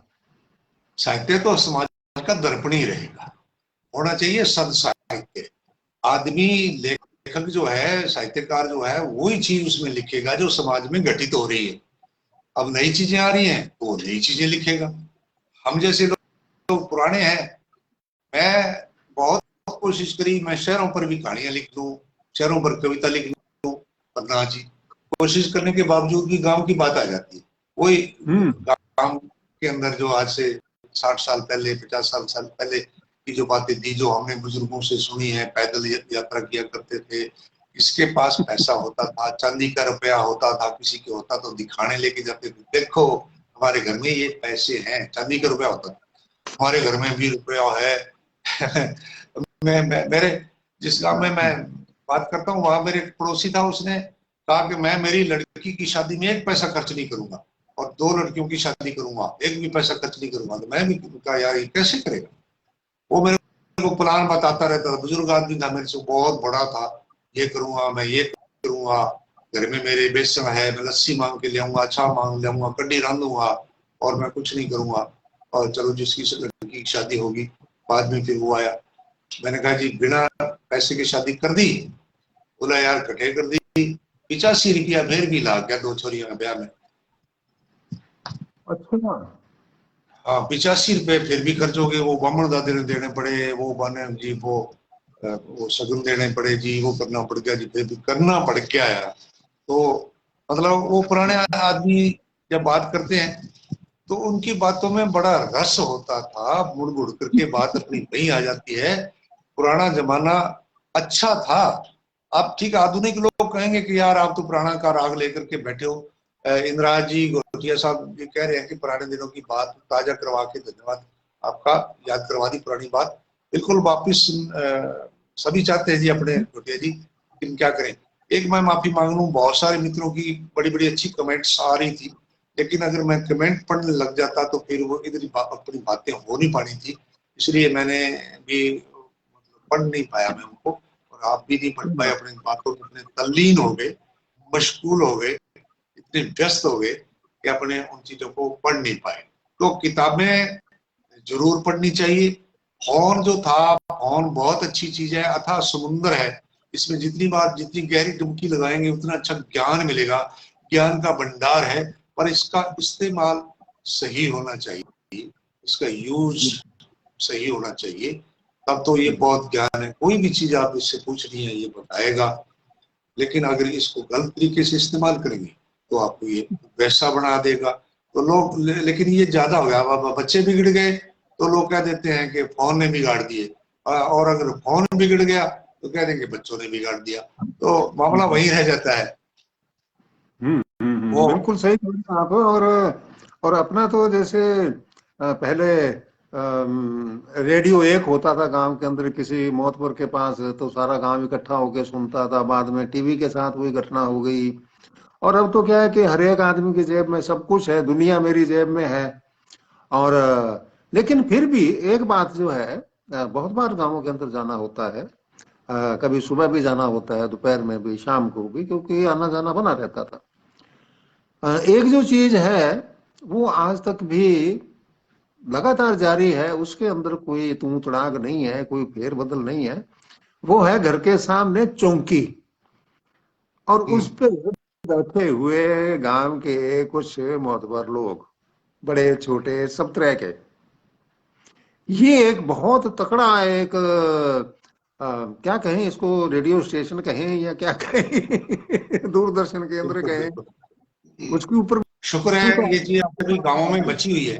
ये जो हथाई है, बुजुर्गों की हथाई, बच्चे तो करते नहीं, जवान तो करते नहीं, बुजुर्ग जरूर वो बैठे हैं वहां, गांव में है, शहर के लोग नहीं बैठते इस प्रकार से। सब बुजुर्ग भी हैं, वो भी दुकानों पर बैठते हैं, काम धंधा करते हैं, लेकिन गांव के बुजुर्ग जो जरूर हथाई करते हैं। वो एक क्षणिका है कि गली की नुक्कड़ पर आना, मुलाकात करेंगे, गली की नुक्कड़ पर तक आना, मुलाकात करेंगे, ज्यादा देर नहीं घड़ियात करेंगे, फोन घर छोड़ के आना, बात करेंगे। तो लोग तो ओहो। मतलब लोग बात करने को तरस गए हैं, क्योंकि फोन में लगे रहते हैं। आप आकर के देखिए, घर में 5-5 7-7 फोन है, घर में जितने जी हैं वो सारे के सारे फोन में लगे हुए हैं। और मैं तो ये कई बार मजाक में क्या करता हूँ, इतने मशगूल हो रहे हैं फोन में, अगर इनकी कोई कमीज आदमी की उतार करके ले जाए तो उसको पता नहीं लगेगा कि मेरी कोई कमीज उतार के ले, वाह। फोन में लगे रहेंगे। तो वो जो बुजुर्ग बैठते हैं ना जी, अगर उन बुजुर्गों के पास नई पीढ़ी बैठे, वो बात करेंगे, वो बात करेंगे, अपने जमाने की बात करेंगे, शिक्षा की बात करेंगे, सीख की बात करेंगे। हमारे बुजुर्ग जो कहा करते थे कि रात को बाल नहीं बांधने चाहिए, बालों में कंघी नहीं करनी चाहिए, शाम के टाइम दिन छिपने के बाद नहीं करनी चाहिए, रात को कंघी नहीं करनी चाहिए। अपने अपने समाज में करते थे, सिख समाज में करते हैं ऐसा कि रात को कंघी नहीं करनी चाहिए। अब इसको अंधविश्वास कह करके अपने टाल दे, तो बुढ़िया की स्वाद इसी होती, क्यों करें करनी चाहिए। अब रात में जाना है, रात में जाना है, दापा करांगा ही, बाहर जाना है, बाजार में जाना है तो कंघी करके जावांगा ही। लेकिन उसके पीछे उनका लॉजिक होता था, ये बाल झड़ते थे, औरतें रोटी में, सब्जी में, आटे में डलते थे, तो इसलिए उन्होंने पाबंदी कर दी कि रात को बाल बाढ़ ही नहीं है, रात को कंघी करनी ही नहीं है। ये चीजें हमारे बुजुर्गों ने जो पीपल नहीं काटना, पीपल नहीं काटना, इसके पीछे जो उनका तर्क है, कितना महान तर्क है। वो जानते थे कि ये ऑक्सीजन रात को भी देता है, दिन को भी देता है, इतना गुणकारी पेड़ है। लोग स्वार्थी हो जाएंगे, इसको अपने अपने घरों में लगाने लग जाएंगे, अपने अपने खेतों में लगाने लग जाएंगे, साझी जगह कोई नहीं लगाएगा। तो उन्होंने वर्जित कर दिया कि इसको घर में नहीं लगाना, इसको किसी ने काटना नहीं है, इसको साझी जगह लगाना है, स्कूल में लगाना है, मसाणों में लगाना है, मंदिर में लगाना है, गुरुद्वारे में लगाना है, वार्ड में लगाना है, लेकिन घर में नहीं लगाना। एक तो उसकी जड़ें लंबी हो जाती थी, ये भी कई कारण था कि दीवारें पाट जाती थी, लेकिन लोग ये देखते थे स्वार्थी ना हो जाएंगे। ऑक्सीजन देता है, रात को भी देता है, इतना बड़ा परोपकारी पेड़, तो इसको गर्मी जोड़ दो, इसको काटना नहीं। तो इस प्रकार से देखो उनकी कितनी अच्छी सोच थी बुजुर्गों की। हमारे जितने भी उन्होंने वर्जना की है ना, जितनी भी बातों की, तो सारी की सारी के पीछे कोई ना कोई साइंस है, कोई ना कोई बात है। तो जैसे अभी बाल, आपने बाल की बात कही, तो बाल अगर अंदर चला जाए तो ये गलता नहीं है, ना पचता है, हाँ ना ये निकलता है। हाँ हाँ अब इसको, हाँ, वो याद करवा दिया आपने इसको। अगर बाल ये जाते रहते हैं, हमें पता नहीं लगता, कभी सब्जी के साथ, कभी रोटी के साथ, कभी किसी साधन के, किसी और फल फ्रूट के साथ थोड़े बहुत जाते, ये गलते नहीं है, ना ही पचते हैं, ये अंदर ही पड़े रहते हैं। और इनको पचाने का सबसे बढ़िया रास्ता है जामुन। अच्छा जब जामुन की रुत आए तो उस समय आपको 5-10 जामुन खाने चाहिए, और साल भर में जितने भी बाल आपके पेट में गए हैं वो सारे गड़गड़ा करके, पचपचा करके निकल जाएंगे। क्या बात है, याद करवा दी आपने। तो आपने भी याद करवा दिया। क्या हुआ कि एक वो घर में सास आ गई थी, मतलब लड़के की सासू आ गई अपनी बेटी से मिलने के लिए। तो वो अपनी दुकान से, अपने ऑफिस से वापिस आया, घरवाली ने खाना खिलाया, खाने के लिए थाली उसके पास लेके गई। तो जब वापिस रोटी रखने के लिए आई तो बोला, आते ही तुम्हारी मम्मी ने खाना बनाया है, आपकी माँ ने खाना बनाया है। और आप जाने जानो, ये तो खाना मैंने पहले का बना हुआ था, और आपको कैसे पता लगा कि मेरी माँ ने बनाया है। बोला, रोजाना तो काले बाल निकलते थे, आज सफेद बाल निकले थे सब्जी में से।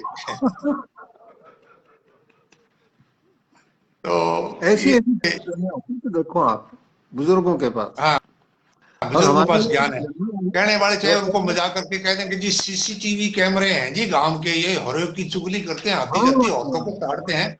और लेकिन नहीं जी, उनके पास ज्ञान का था भंडार है। उनके पास बैठ के तो देखो, उनकी बात तो सुनो, क्या उनके पास हंसमुख बात होगी। वो निराशा की बात नहीं करेंगे, मर गए, खप गए, क्या है यार, जीना है जिंदगी।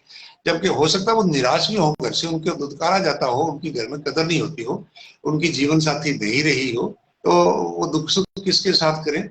जब जीवन साथी कोई किसी की नहीं होती है ना जी, तो अकेला रह जाता है, किसी भी कारण से रह जाता आदमी, तो फिर वो मन की बात किसके साथ साझी करे। तो वो फिर बाहर अपने दोस्तों के साथ, अपनी उम्र के जो कभी वो बच्चे थे, आज बुजुर्ग हो गए, 80 साल के हो गए, उनके साथ वो दिल खोल करके अपनी बात कर लेते हैं। तो उन बुजुर्गों के पास जो ज्ञान है ना, वो अपनी जवान पीढ़ी को लेना चाहिए। तभी तो फिर वो कहते हैं ना, एक आध बुजुर्ग को बारात में लेके जाना चाहिए। तो हाँ, बुजुर्ग, हाँ, ये बातें अपनी संस्कृति में थी कि भाई सिर्फ छोर छंडे ही नहीं जाएंगे बारात में, तो बुजुर्गों को भी बारात में लेके जाना चाहिए। तो बुजुर्ग आने की आपका फायदा कर देंगे। ये किससे पढ़ी हम चलती रहती है बात। तो बुजुर्गों को तो जी मान सम्मान मिलना चाहिए। बिल्कुल बिल्कुल बिल्कुल। तो आदरणीय गुरुदेव, अब बात खत्म करने का मेरा तो मूड है नहीं।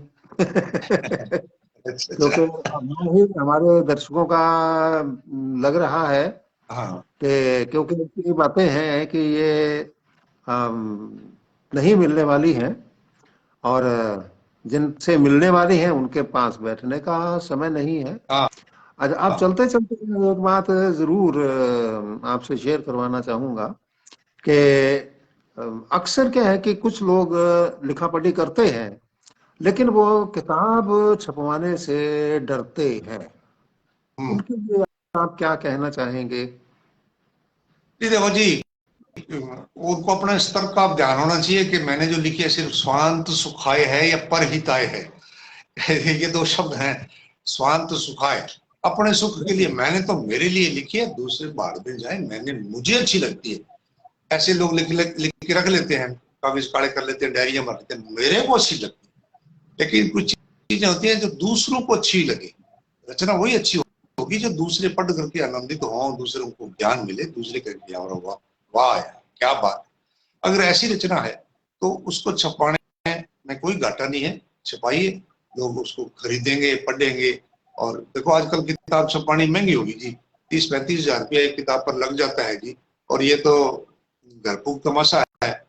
आजकल प्रकाशक वो नहीं बचे जो आपसे आपको रॉयल्टी दें और आपसे अपनी पांडुलिपि आपकी ले लें और छाप करके आप कहें ये 200 किताब आप रखिए, बाकी हमने छाप ली, हम बेचेंगे और दूसरा एडिशन छापेंगे तो आपसे पूछ करके छापेंगे। तो वो चीजें तो आज रही नहीं।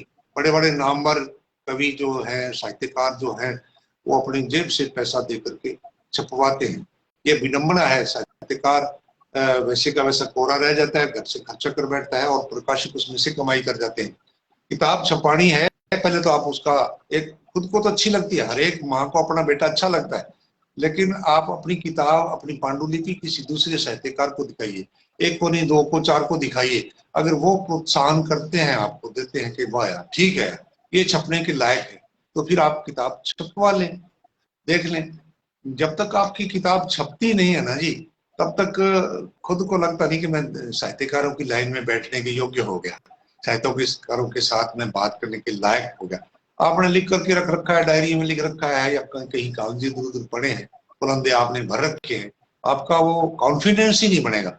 लेकिन जब आपकी किताब आपके हाथ में रहेगी, आप बांटोगे, 150 आदमी आपकी किताब के नाम से परिचित है, आपके नाम से परिचित, आपकी फोटो छपी है, तब आपको कहेंगे यार ये इनकी वो किताब है, ये साहित्यकार है, ये लेखक हैं, ये कवि हैं, तब जाकर के पहचान बढ़ती है। तो वैसे किताब के बगैर भी पहचान बनाने वाले लोग बहुत सारे हैं। सबने थोड़ी किताबें छपवा रखी होती हैं। अगर उनकी कविता में दम है, अगर उनकी कहानियों में दम है, तो वो मैगजीन में भेजते हैं, या कई प्रकाशक कई लोगों की इकट्ठी कर लेते हैं किताब, 8-8, 10-10, 20-20 आदमी से रचनाएं मंगवा ली, कुछ पैसे मंगवा ली। आजकल ये भी चलन चलता है कि आपको 3 पन्ने 4 पन्ने दे देंगे, उसमें आपकी रचना लगा देंगे, बाकी में औरों की लगाएंगे, औरों को लगाएंगे। इस तरह से कम पैसे में भी, 1500-2000 में भी आप किताब में भागीदार बन जाते हैं। आपकी फोटो पिछले साइड में लग जाएगी, दूसरों के साथ लग जाएगी, ग्रुप में लग जाएगी, और आपकी रचनाएं भी आ जाएंगी। ये भी तरीका चलता है। अच्छा अच्छा, बहुत बढ़िया। आदरणीय रूप सिंह जी राजपुरी, आपने रंग लगा दिए। और अब मुझे मैं संतुष्ट नहीं हुई वो बात ये थी, मैं पहले कह रहा था अभी मैं बोलूंगा क्या, लेकिन अपने बात करनी थी साहित्य पर, कविता पर, कवि सम्मेलनों में, मेरी विदेश यात्राओं पर, उस प्रकार से मेरे जीवन चरित्र के बारे में बात मैंने रखनी थी। लेकिन बात का रुख संस्कृति की तरफ मुड़ गया और पुरातन बातों की तरफ मुड़ गया। लेकिन मुझे वो बहुत अच्छी लगती हैं, और मेरा ख्याल है कि वो सुनने वालों को भी अच्छी लगी होंगी। लिखा भी है बहुत सारे लोगों ने कि बहुत ही अच्छी लगी। तो माफी मैं ये चाहूंगा कि मैं नाम नहीं पढ़ पाया आज सब मित्रों के, आपने भी नहीं पढ़े, अपने क्योंकि बात करते रहे, तो उनसे जरूर हम क्षमा प्रार्थी हैं, जिन्होंने हमें अपनी कमेंट में विचार दिए हैं, लेकिन हम उनका नाम भी नहीं पढ़ पाए, क्योंकि अटपटे सवाल चटपटे जवाब में तो हमारी कोशिश रहती थी कि हम किसी का भी नाम छोड़े नहीं। लेकिन आज बातों में इतने तल्लीन हो गए, इतने व्यस्त हो गए कि आज हम भाइयों के नाम नहीं पढ़ पाए। तो कोई बात नहीं, आप भी चाहेंगे। आज आपने मुझे याद किया, दोबारा फिर रूटीन बना, उसी प्रकार मैंने मेरे वो औजार जो थे, मेरा वो जो स्टैंड था, वो जो मेरे मेज स्टूल है, वो जो आवाज के इंस्ट्रूमेंट है, उन सबको मैंने संभाला। अच्छा, आपने उनकी गर्द उतरवा दी, तो कोई बात नहीं, बढ़िया हो गया। और आज से आपसे बात भी हुई, कितने लोग जुड़े हैं ये तो संख्या तो आप देखेंगे, आपके पास ये तो सारी चीजें जाती हैं। और कुछ नए लोग जुड़े हैं, बाकी पुराने लोग भी वो लिख रहे हैं जी बातें। तो मेरे पास तो कमेंट जो पहुंचती है ना, वो 5-6 मिनट बाद पहुंचती है सामने, मैं देखता हूँ तो आपके पास सामने आती होगी, या फिर आप अगर उनको वैसे लिखत में भी जवाब दे देना मेरी तरफ से। अगर और बात करनी है तो कोई बात नहीं, मेरी तो कैसेट चढ़ी हुई है और बड़ा मन करता है कि इसी प्रकार बातें करते रहें। अभी तो चलो, जैसे आपने कहा कि मैं कुछ और बात करना चाहता था और दूसरे रूट पे गाड़ी चली गई, कोई खास बात नहीं है, घूम फिर के वापस आ जाती है ना। अब जो बात आप कहना चाहते थे, उनमें से कोई अगर कोई बातें कोई खास रही हैं तो स्वागत है आपका। मैं ये कहना चाहता हूं जी कि देश के बारे में हर नौजवान को, हर बच्चे को, हर नागरिक को सोचना चाहिए। अपने ही बारे में सोचते रहें, अपने परिवार के बारे में सोचते रहें। अगर इस प्रकार की सबकी सोच हो जाएगी तो बहुत फिर बढ़िया। समाज सेवा में कौन उतरेगा, देश सेवा के लिए कौन उतरेगा। आप उदाहरण के रूप में देख लिया करो, जो बॉर्डर पर खड़े हैं वो कोई वहां नौकरी करने के लिए थोड़ी खड़े हैं। बॉर्डर पर जो सैनिक बिल्कुल सीमा पर बैठ के लड़ रहे हैं, वो क्या क्या नौकरी तो वो किसी और प्रकार की भी कर सकते, लेकिन वो जान जोखिम में डाल करके खड़े हैं, तो वो देश के लिए कुछ करने के लिए खड़े हैं। तो हम लोगों को भी ये जो फील्ड में भी हम उस प्रकार की भावना लेकर के काम कर सकते हैं। हमको काम देश हित में सोच करके करना चाहिए। मीठा बोलिए। अगर आपने व्यंग भी करना है तो जिस प्रकार मेरे लेखों को आप पढ़ते हैं उनमें मैं व्यंग करता हूँ, तो आप देखिए कि भाई मार भी देते हैं और रोने भी नहीं देते हैं, वो बात हो जाती है। तो आप बोली का सुधार करिए, चेहरे पर हर समय थोड़ी मुस्कान जो है, चाहे वो आपको बनावटी मुस्कान ओढ़नी पड़े, मुस्कान रखिए ताकि सामने देखने वाला आपको देख करके खुश हो जाए। अगर आपके चेहरे की बत्ती गुल है तो आपको देख करके दूसरा आदमी बात ही नहीं करेगा, यार पता नहीं इनसे बात करें, ये गलने पड़ जाए, ये कहीं गले ना पड़ जाए। तो ऐसा ना बना के रखिए चेहरा, चेहरे पर मुस्कान रखिए। वो हर मर्ज का इलाज नहीं होता दवा खाने जाने से, हर मर्ज का इलाज नहीं होता दवा खाने जाने से। बहुत सारी बीमारियां कट जाती हैं सिर्फ हंसने हंसाने से। तो वाह वाह। आप वो बस हंसते हंसाते रहिए, दिल से खुश रहिए। अगर दिल से आप खुश रहेंगे तो चेहरे पर भी आपके मुस्कुराहट आएगी, चेहरे पर भी खुशी झलकेगी, आपके एक ग्लो आएगी चेहरे पर, तो वो रखिए। अगर आप दिल से निराश हैं, आपके दिल का जो दिया गुल हो गया, आपकी बत्ती बुझी हुई है दिल की, हौसले की, तो फिर चेहरे पर भी वो चीज आ नहीं पाएगी, चाहे आप कितना भी कोशिश कर लें। आप हंसमुख बन के रहिए। आप मुस्कान को अगर ओढ़ करके रखेंगे, बनावटी मुस्कान भी रखेंगे, धीरे धीरे आपको आदतें पड़ जाएंगी इस बात की, तो आप फिर मुस्कुराए बगैर रह नहीं पाएंगे, मुस्कुराते ही रहिए और खुश रहिए। खुशी ढूंढने से नहीं मिलती, खुशी तो आपको हासिल करनी पड़ती है। खुशी आप अगर दुकानों पर ढूंढेंगे तो खुशी मिलती नहीं, खुशी तो आपको अंदर से लानी पड़ेगी। तो वो खुशियां आप अंदर से हासिल करिए। एक उदाहरण बनिए, एक मिसाल बनिए, लोग बात करेंगे ही मैन, वो आदमी जा रहा है, वाह यार क्या बात है, उनसे बात करें यार। वो बहुत बार मैं ब्याह शादी में और मैं भीड़ में इकट्ठा होता हूँ, तो वो अगर कोई जानकार होता है तो वो फुसफुसाहट करके दूसरे से बात करता है, रूप सिंह राजपुरी है। कल ही मैं कहीं इलाज करा रहा था, मेरी फिजियोथेरेपी करा रहा था, बाहर एक कोई कलाकारों की भीड़ आई, तो वो दुकानदार, वो जो था डॉक्टर जो था, मालिक जो था, वो बाहर आया और उनसे उसने बात करी, और मैं अंदर दूसरा आदमी ट्रीटमेंट दे रहा था, तो वो मुझे वहां सुना, उसने कहा रूप सिंह राजपुरी से मिलना है। अरे कहाँ है, मिलना है कद का, फिर हम तो मिलने के अंदर है। वो वही आई, उसी स्थिति में आ गया। हाँ, 1 घंटा बैठ करके फिर मैंने वो करवा दी उनकी, वो जो मशीनें लगी थी, और फिर मैंने उसी बेंच पर मैं एक साधु की तरह से बैठ के पालती मार के बैठ गया, 1 घंटा प्रवचन दिया। वो बच्चे लड़के थे, वो कलाकार थे, निहालो करके गए। तो उस प्रकार से आप अपनी इमेज बना के रखिए, लोग बात करें, आपके जाने के बाद भी बात करेंगे, यार क्या शख्सियत थी, ये चीज होनी चाहिए। तो बहुत बहुत आभार व्यक्त करूंगा मैं आपका।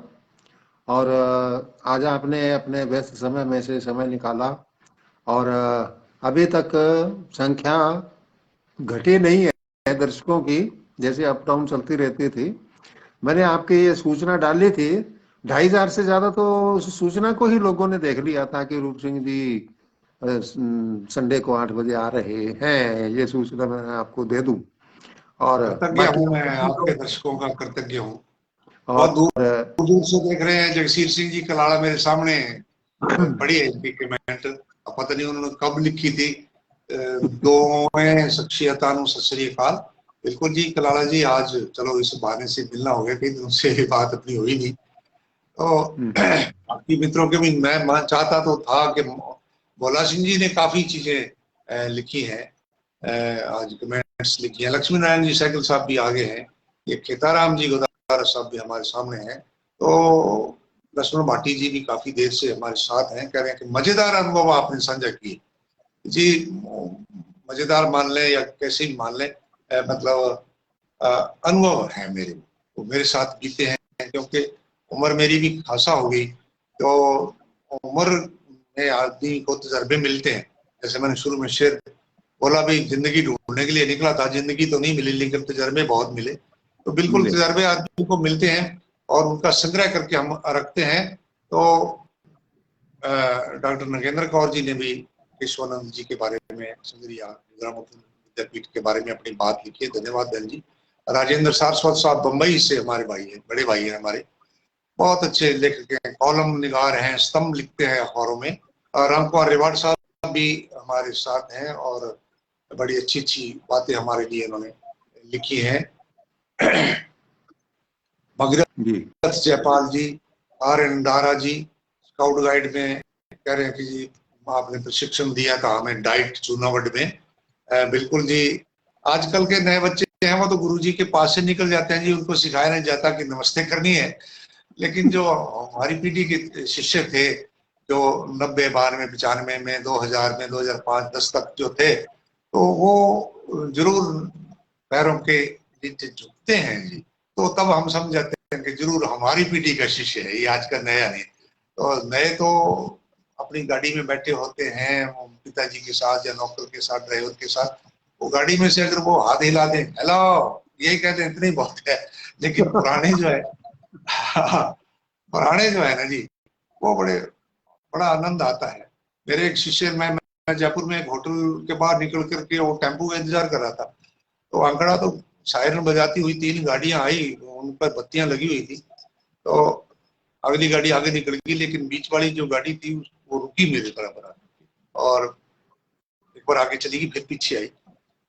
और उसमें से कुछ पुलिस के आदमी भी उतरे, एक व्यक्ति उतरा और पैरों के हाथ लगाए। तो उसने मुझे ये बताया, मैं आपका शिष्य आजकल यहाँ जज हूँ हाई कोर्ट में। तो क्या पूछना ये, मतलब उस बात उस आनंद का।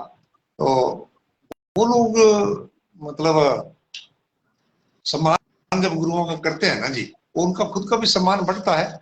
और हाँ, तो गुरुजियों के लिए भी वो पाटू पाटू होने वाली बात होती है। तो शिष्यों को मैं ये कहना चाहता हूँ कि गुरुओं को जरूर सम्मान करें। ऐसा कोई गुरुजी नहीं होगा जिसने आपको उल्टी शिक्षा दी होगी, लेकिन जहां से भी आपको शिक्षा मिली, जैसे मैंने शुरू में बताया, मेरे को एक शराबी ने भी शिक्षा दी थी कि अपने से बड़े आदमी को छोटे नाम से नहीं बुलाना चाहिए, ओए नहीं कहना चाहिए, अरे अरे नहीं कह के बोलना चाहिए। तो उसने शिक्षा दे दी, एक शराबी ने दे दी। तो आपको जहां से भी शिक्षा मिले वो शिक्षा ग्रहण कर लेनी चाहिए।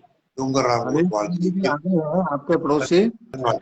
हाँ जी। हनीफ खान जी सूदी से पहुंच गए हैं आपके पड़ोसी।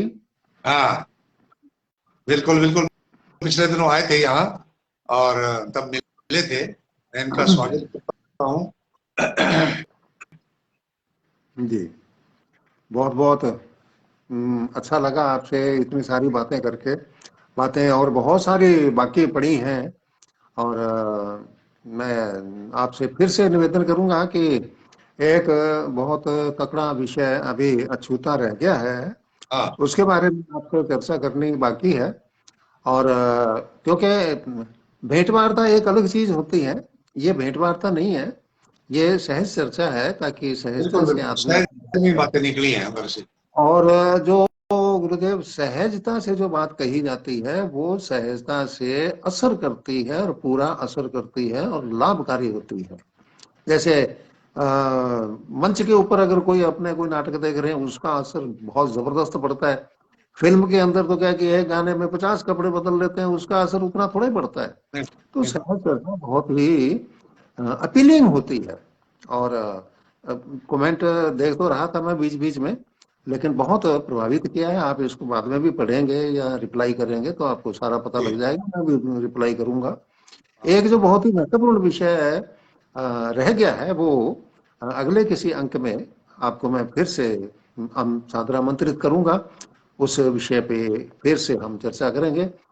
उसमें कुछ और भी आप जांच पड़ताल कर लें और भी ढूंढा ढांडी कर लें। वो बहुत ही महत्वपूर्ण विषय है गुरुओं के बारे में। और बहुत बहुत धन्यवाद देना चाहूंगा आपको। आप आए हमारे दर्शकों के सम्मुख। अभी तक तो आप इतने टाइम तक, तो एपिसोड तक तो उन्हीं की वाणी बने हुए थे, लेकिन आज आपने अपने जीवन को वाणी दी है। बहुत बहुत धन्यवाद। धन्यवाद आपका भी जिन्होंने मुझे जोड़ा। धन्यवाद हमारे उन दर्शकों का, श्रोताओं का जिन्होंने कमेंट्स लिखी, हमें देखा। और धन्यवाद देना चाहेंगे आज नेटवर्क का, जिसने बीच में कोई एक घोड़ी लात मार जाती है ना, तो वो कोई व्यवधान नहीं दिया। तो उसको भी जी ईश्वर तुल्य मानते हैं हम तो जी। ये जो ऊपर से आती है कोई कृपा, वो कृपा आज बहुत बढ़िया बनी रही। तो आज नेटवर्क टूटा नहीं। इसी के साथ 1.5 घंटा हो गया जी, पता नहीं लगा कैसे। मैं तो एक बैठक पर बैठा हूँ, और इस 1.5 घंटे में मित्रों को अगर मेरी कोई बात अच्छी लगी हो तो मुझे भी बड़ा आनंद आएगा। और एक साथी ने फोन पर बात करने की बात करी थी, वो नंबर जोगा सिंह जी आप डालते रहते थे मेरे, तो या मेरे फेसबुक वगैरह पर मेरे नंबर मैंने तो सार्वजनिक कर रखे हैं, वहां से ले सकते हैं, बात कर सकते हैं। माफी मैं इस बात की चाहूंगा कि सबके नाम आज बोल नहीं पाए, उसके लिए हम क्षमा प्रार्थी हैं। अगर नाम बोलते तो फिर नामों में ही रह जाते जी। ये थोड़ी सी रहेगी कि हम बोल नहीं पाए, तो कोई बात नहीं। आपके नाम बाकी लोगों ने तो देखे हैं। जब सब लोग इस प्रोग्राम को देखेंगे, उसके साथ साथ कमेंटें भी चलेंगी, तो आपकी टिप्पणियां सब लोग पढ़ेंगे। तो मैं भी अब क्षमा प्रार्थी हूँ। इसी के साथ बोलने में कोई गलती चलती रहेगी, वो भाई माफी मांगने में देर नहीं लगानी चाहिए। मैं सदा ये कहा करता हूँ, आप माफी मांग लीजिए, गलती करी है चाहे नहीं करी कोई बात नहीं, एडवांस में ही मांग लो।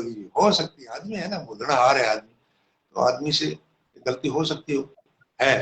तो अगर किसी को मेरी बात अच्छी नहीं लगी हो उसके लिए और बार बार आपका धन्यवाद। कभी फिर जुड़ेंगे, फिर कोई अपने मन की और करेंगे, और सहज सहज बात करेंगे, बिल्कुल सहज बात। ये इंटरव्यू लेने वाले मेरे पास अब तक 10-15 लोग आ गए, वो सारे के सारे यूट्यूब पर मिलते हैं, घर पर बैठते हैं, बराबर बैठ जाते हैं, बात करते हैं, प्रश्न पूछते हैं, मैं उनके उत्तर देता हूँ। वो चाहे उत्तर देने में आदमी सावधानी रखता है जी। इंटरव्यू में ये चीज है जिस आदमी को सावधान होकर के बैठना पड़ता है कि मैं कुछ ऐसा ना बता बैठूं जिसकी बाद में चर्चा चलने लग जाए, या जिसमें कोई मेरे पर केस ही कर सकता है, कोई मैं ऐसी बात बोल दूं। तो वो चीजें बड़ी संभल संभल के बोलना पड़ता है। लेकिन आप जो सहज भाव से उसके अंदर से बात निकलवाते हैं ना जी, ये आपकी विलक्षणता है। तो आज आपने सहज मते मेरे से जो बातें करवाई हैं, मैं मानता हूं मैंने बिल्कुल मन की बातें आपके सामने रखी हैं। कोई उनमें मिलावट नहीं है, कोई उनमें ऐसी वैसी बात नहीं है। सब सच्ची बातें हैं, सच्ची बातें हैं। वो आपको मजेदार लगी, आपको अच्छी लगी, तो मैं आपका कृतज्ञ हूँ इस बात। धन्यवाद, नमस्कार। बहुत बहुत धन्यवाद। सत श्री अकाल।